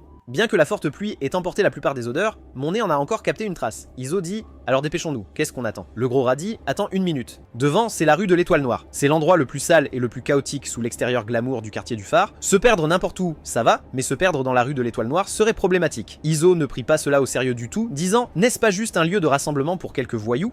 As-tu peur d'eux? Le gros rat expliqua. C'est le quartier général de Chidori. Même la patrouille de sécurité du district de Lighthouse n'a rien pu faire contre eux. Comme tout le monde le sait, la comparaison entre filles est très terrifiante. Si l'une d'entre elles est légèrement supérieure aux autres, elle risque fort d'être battue à 100 par elle. Corey a été battue jusqu'à perdre connaissance et est tombée au sol par le chef juste parce que la robe qu'elle portait était plus chère que les leurs. À ce moment-là, ils ont ramené Cor au quartier général. Le chef a dit « Cette nouvelle sœur ne comprend pas les règles. Nous devons la discipliner correctement. » Une femme a dit « Elle a évidemment goûté à l'amertume de l'amour. On peut voir d'un coup d'œil qu'elle a eu le cœur brisé. » Une autre femme musclée se moqua « Elle est tellement stupide. Les hommes sont les créatures les plus dégoûtantes. Ils ne méritent d'être que des chiens, n'est-ce pas ?» Les hommes derrière eux, intimidés par leur autorité, n'osaient pas exprimer leur colère et ne pouvaient que dire à l'unisson « C'est vrai, nous sommes tous des déchets. » Puis le chef ordonna à l'un d'eux « Crow, pour être sûr, utilise ta technique de recherche d'âme pour regarder dans son cerveau. » Après avoir reçu l'ordre, Crow s'agenouilla sur un genou, tendit une main et la posa sur la tête de Cor. Alors que la technique de recherche d'âme s'activait, Crow vit les souvenirs passés de Cor. Au début, ce n'était que des souvenirs avec Iso, certains où il lui donnait des fessées et des scènes où il corrigeait ses habitudes alimentaires. Puis vinrent des souvenirs de son père, comment il l'avait vendu enfant et comment son père avait une nouvelle fille. Ensuite vinrent les temps sombres dans l'organisation Hellhound. Un groupe d'enfants kidnappés était gardé ensemble dans des cages. Chaque jour, ils ne fournissaient de la nourriture que pour une personne. S'ils voulaient manger, ils devaient continuer à se battre. Seule la personne la plus forte pouvait avoir un repas complet. Les enfants se battaient férocement pour la nourriture. Une des filles a poussé Corée au sol, puis s'est précipitée pour lutter avec les garçons. La nourriture passait entre les mains de différents enfants. Juste au moment où un garçon pensait avoir obtenu la nourriture,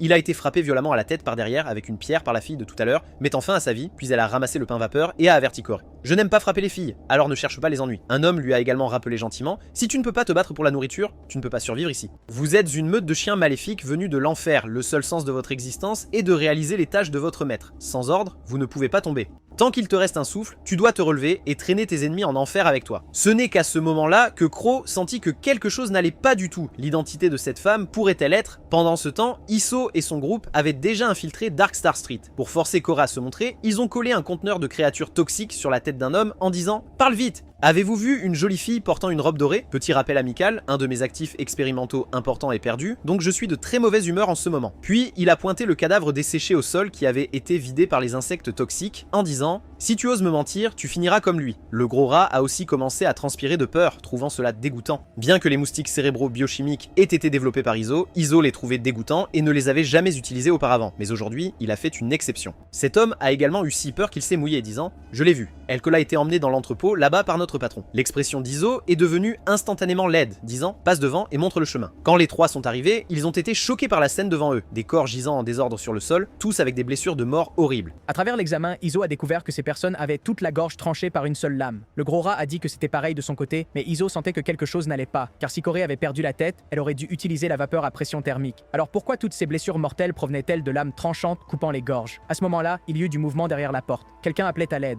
Il s'est avéré que le patron avait fait le mort et échappé au désastre. Iso demanda rapidement au gros rat de voir si elle pouvait encore être sauvée. La femme était allongée par terre, souffrant, le sang jaillissant de son cou qu'elle tenait. Le gros rat reconnut ce tatouage à ce moment-là, disant « Elle semble être la chef de Chidori, mais pourquoi n'est-elle pas habillée? Et ses fesses sont si grosses aussi. » Iso dit « Arrête tes bêtises, sauvez-la rapidement et interrogez-la. Si nous tardons, elle va vraiment mourir. » Alors que le facteur de réparation des tissus humains était injecté dans son corps en seulement 3 minutes, la blessure à son cou s'est automatiquement refermée, elle ne s'était pas encore remise, tremblant en disant « Sa lame était si rapide. » « Je n'ai rien vu du tout. » Iso a dit « Que s'est-il passé ici? Est-ce que ces gens ont été tués par une femme en robe dorée qui fait l'idiote? À la mention de la robe dorée, la femme semblait encore plus effrayée, répétant qu'elle ne savait pas. Ces souvenirs terrifiants semblaient être quelque chose dont elle ne pourrait jamais se débarrasser de sa vie. Il s'est avéré que lorsque Crow regardait les souvenirs de Cor, elle a accidentellement activé une autre personnalité dans le corps de Cor, le Hellhound. Elle a attrapé le bras de Crow et, avec juste un peu de force, l'a facilement cassé. Crow souffrait tellement qu'elle se roulait par terre. Cette scène terrifia également les autres présents. Cor semblait être devenu une autre personne. Ses cheveux dorés d'origine étaient maintenant devenus d'un violet mortel et glaçant. Son apparence mignonne d'origine avait également disparu, laissant place à un regard de mort avant le massacre. Juste à ce moment-là, 3 couteaux de lancer traversèrent soudainement l'air à distance. Corey attrapa d'abord 2 d'entre eux à main nue et mordit fermement le dernier avec ses dents. Une scène aussi exagérée fit frissonner le patron. Elle ne s'attendait pas à ce que Corey soit si puissante. Les autres ne prenaient toujours pas cela au sérieux, disant « C'est notre territoire, tu ferais mieux de laisser Crow partir tout de suite. » Mais les mots suivants de Crow les figèrent sur place. Elle vient de Hellhound. Ce n'est qu'alors que tout le monde réagit en disant « Tu veux dire quel est ce Hellhound qui a osé envahir le district d'Or pour assassiner des nobles mondiaux ?» Aussitôt les mots prononcés, le chef s'agenouilla immédiatement sur un genou et dit « Libérez Crow. Nommez vos conditions. » La femme musclée résista. « Grande sœur, Hellhound n'est peut-être pas aussi forte que les rumeurs le disent. De plus, nous sommes nombreux. » La patronne interrompit. « Tais-toi. » Puis elle dit respectueusement à Cor « Nous garderons certainement votre affaire secrète. Après tout, nous sommes aussi mécontents du bureau de la sécurité et de ses nobles mondiaux. » Mais Cor lui dit d'enlever ses vêtements. La patronne ne s'attendait pas à ce que la demande de Cor soit si perverse. Son visage devint instantanément rouge, mais elle n'osa pas désobéir. Ce n'est que lorsque Cor partit que la femme musclée dit « Grande sœur, quelle humiliation! Elle t'a dit de te déshabiller et tu l'as fait! Nous, Chidori, n'avons jamais été aussi humiliés depuis notre création. » Crow tremblait encore à ce moment, disant « Tais-toi !» Si la patronne ne s'était pas soumise à temps, nous aurions tous été tués par elle. Victoria exhala une longue bouffée de fumée et dit « J'ai découvert que parmi nous, Chidori, tu as la plus petite poitrine. » La femme musclée rétorqua « Qu'est-ce qu'il y a de si génial à avoir une si grosse poitrine? Tu ne peux même pas te retourner dans le lit. » Qu'est-ce qu'il y a de si fier? Le patron, les voyant encore se chamailler, dit avec colère « Si vous avez le temps de vous disputer, dépêchez-vous de me trouver des vêtements. » À ce moment-là, Crow exprima sa confusion. « Patron, je ne comprends toujours pas. D'après le style de Hellhound et ses expériences, elle ne nous laisserait jamais partir. Alors pourquoi, avant qu'elle ne puisse finir de parler, une autre voix retentit. C'est vrai. Avec la façon de faire de Hellhound, aucun de vous ne survivrait. Tout le monde leva les yeux en suivant la voix, disant « Qui es-tu » C'était Doberman, le plus fort assassin de l'organisation Hellhound, mais la seule réponse qu'ils reçurent fut la lame cruelle de Doberman, si rapide que la femme musclée eut la gorge tranchée avant de pouvoir réagir. Avant de mourir, elle a articulé ses derniers mots d'une voix rauque « Boss !» Enfuis-toi. Mais évidemment, leur force n'était pas du même niveau. Même s'échapper était un luxe. Les autres ont tous été tués d'un seul coup, jusqu'à ce qu'il ne reste que le boss seul. Doberman la regarda de haut en bas et dit « Est-ce que toutes les gangs souterraines de Golden City sont comme vous ?» Vous tuer est encore plus facile que de tuer un rat. Ce n'est qu'après avoir vu cela qu'Izo et le grand rat ont compris ce qui s'était passé avant leur arrivée. Le grand rat dit, donc ce n'était pas Ultimate Calamity qui l'a fait, mais Hellhound est si fort. Comment se fait-il qu'Ultimate Calamity n'ait même pas pu battre au Milk à l'époque? Cependant, Izo n'écoutait rien de tout cela. La seule chose qu'il voulait savoir maintenant, c'était pourquoi les cheveux de Cor étaient redevenus violets, et même ses souvenirs précédents avaient été récupérés. L'expérience de l'hôte du Cocoon of Despair avait été menée des milliers de fois, et ce genre de situation ne s'était jamais produit auparavant. Juste au moment où il se préparait à partir à la recherche de Cor, le patron attrapa tremblant les vêtements du grand rat en disant « S'il vous plaît, je vous en supplie, sauvez-les. Tant que vous pouvez ressusciter, l'organisation Chidori sera vos serviteurs à partir de maintenant. » En entendant cela, le grand rat s'intéressa, disant « C'est vous qui l'avez dit. » Il ouvrit les yeux d'une personne et découvrit que les pupilles étaient déjà dilatées, ou les méthodes ordinaires n'étaient plus viables. S'il devait vraiment être sauvé, seule cette technique pouvait être utilisée. Mais avant qu'il ne puisse faire quoi que ce soit, Izo l'a traîné dehors. Il était très anxieux maintenant et devait rapidement trouver Cor et la récupérer, sinon l'atout expérimental le plus important à ce jour serait complètement perdu. Le gros rat a dit « Je sais que tu es anxieux, mais ne sois pas encore anxieux. Laisse-moi lui laisser le médicament anti-décomposition. » Puis il lança une petite boîte au patron. À l'intérieur se trouvait un médicament vert. Le gros rat lui rappela de leur faire une injection chacun. Si les cadavres se décomposaient, il n'y aurait vraiment aucun moyen. De l'autre côté, sur le pont de la mer croisée, Cor examinait attentivement son corps, constatant que son bras gauche, son œil droit et son cœur étaient tous intacts. Ça devait être ce garçon de sa mémoire qui l'avait sauvé. Elle ne comprenait tout simplement pas pourquoi elle avait fait ces choses extrêmement stupides à ce moment-là. À ce moment, Doberman l'a également trouvé, disant « Ça fait longtemps, Yorkshire. Rapport, comment as-tu échoué à assassiner le chef de la famille Black Palace et pourquoi as-tu disparu si longtemps après l'échec ?» Cor expliqua « Pendant l'infiltration du domaine de la famille Black Palace, j'ai inexplicablement été empoisonné. Puis j'ai rencontré un épéiste qui se faisait appeler l'épée de l'aube crépusculaire et il m'a coupé le bras gauche et la jambe gauche. En entendant cela, Doberman analysait également si Cor disait la vérité. L'épée de l'aube crépusculaire était le plus fort épéiste de l'ordre du destin et aussi un héros de la ville. Il a dit « Héros classé 5ème, c'est normal que tu n'aies pas pu la battre, mais ton bras gauche, je ne connais pas la situation spécifique. J'étais dans le coma tout le temps. » Voyant qu'elle ne semblait pas mentir, Doberman dit « Très bien, puisque tu n'es pas morte, continue d'exécuter les tâches du maître. Kor s'agenouilla sur un genou et dit « D'accord ». Mais juste à ce moment-là, Izo, qui les avait poursuivis, arriva aussi à cet endroit, les surprenant tous les deux. Izo dit « Que ce soit maintenant ou à l'avenir, tu n'auras jamais qu'un seul maître et c'est moi ». Doberman demanda qui il était. Kor dit qu'il était la personne qui l'avait sauvé. Doberman a dit « Il a même guéri tes cordes vocales. On dirait qu'il te traite plutôt bien. Tu ne trahirais pas ton maître pour lui, n'est-ce pas ?» Après avoir reçu la réponse négative de Kor, Doberman ordonna à Kor de le tuer de ses propres mains. Ce n'est que de cette façon qu'elle pourrait prouver sa loyauté. Après avoir reçu l'instruction, Kor s'approcha d'Izo pas à pas. Ses yeux étaient déjà devenus d'un rouge impitoyable, disant « Tu n'aurais pas dû me poursuivre ». À ce moment, Izo enleva son masque et sourit calmement, disant « Je peux te dire très sérieusement qu'à partir du moment où je t'ai sauvé, tu m'appartenais déjà. Si tu ne reviens pas sagement avec moi, tu vas te faire taper les fesses. » Contre toute attente, en entendant ces mots, Kor protégea instinctivement ses fesses. Ses souvenirs honteux indélébiles dans son esprit revinrent soudainement en force. Elle rougit, disant « Tais-toi ». Sur ce, elle tendit ses griffes vers Izo. Juste au moment où elle allait le toucher, une autre main attrapa fermement la main de Kor. La personne n'était autre que le sujet ultra haut risque 0, Lucille dit « Nous nous rencontrons à nouveau, petite fille inutile. Aujourd'hui, nous allons régler nos vieux comptes correctement. » Izo lui rappela « N'utilise pas le virus de la peste noire sur elle. Cela rendra Ultimate Calamity fou furieux. Si cela se reproduit, je ne pourrai pas te sauver. » Lucille dit « Ne t'inquiète pas, petit Izo. Tous les virus actuellement connus dans ce monde peuvent être facilement convertis par le virus de la peste noire. Aussi, laisse-moi confirmer encore une fois, tant que je peux la retenir, tu dormiras avec moi ce soir, n'est-ce pas ?» Izo était à la fois en colère et embarrassé à ce moment-là, disant « Si tu continues à crier si fort, ne t'attends pas à ressortir à l'avenir. » Puis il s'avança devant Doberman, les bras croisés, en disant « Il semble que pour résoudre complètement la propriété du sujet expérimental à très haut risque numéro 1, je vais devoir vous éliminer, chien de l'enfer. » Doberman ne prit pas du tout le gamin devant lui au sérieux, disant « Petit rappel amical, les personnes se tenant à moins de 5 mètres de moi ne peuvent plus être considérées comme vraiment vivantes. » Dès que ces mots furent prononcés, Kor réalisa instantanément que quelque chose n'allait pas, disant « Doberman, attends un moment. » Mais c'était déjà trop tard.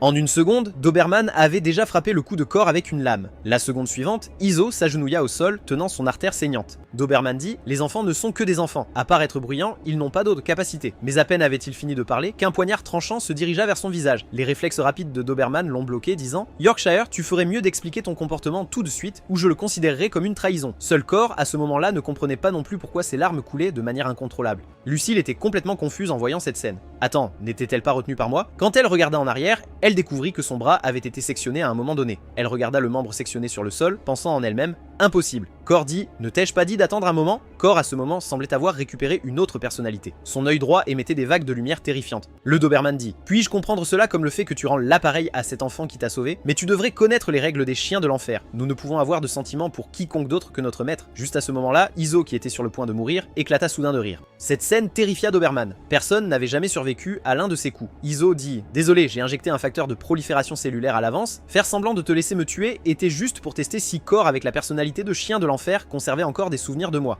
Si l'actuel chef de la famille Purcelade, le président actuel de la société de recherche sur la pureté, pouvait être tué par des moyens physiques dépassés, ce serait vraiment pathétique. » Puis il agita la main en disant « Viens, retourne auprès de ton véritable maître. » Mais à sa grande surprise, ce qui l'accueillit fut un coup de poing solide de Kor. Doberman était également confus. Que se passait-il maintenant? Pourquoi Yorkshire s'est-il soudain mis à le frapper? Lucille à côté était aussi anxieuse, criant « Comment oses-tu frapper mon petit Izo? Une fois que j'aurai rattaché mon bras, je viendrai vous tuer tous. » Après avoir mis Izo à terre, Kor dit froidement « Je ne suis plus cette fille aux cheveux dorés. Si tu continues à m'importuner, je ne me retiendrai plus. » En entendant cela, Izo se contenta de rire, disant « Mais je ne pense pas. » Puis il sortit un ours en peluche de sa poitrine, disant « Par exemple, vous tenez tous les deux à cette petite poupée ours, n'est-ce pas ?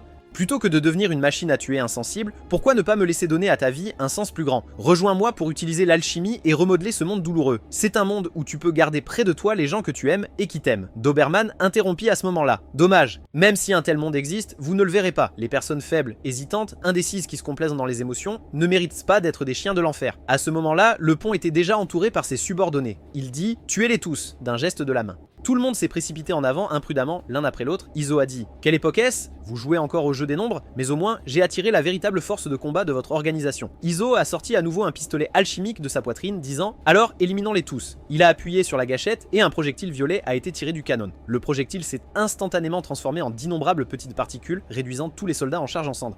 De l'autre côté, Lucille, dans sa fureur, se transforma directement en sa véritable forme. Un immense dragon noir s'enroulant au-dessus du pont, la sensation oppressante fit même dresser les poils de Doberman.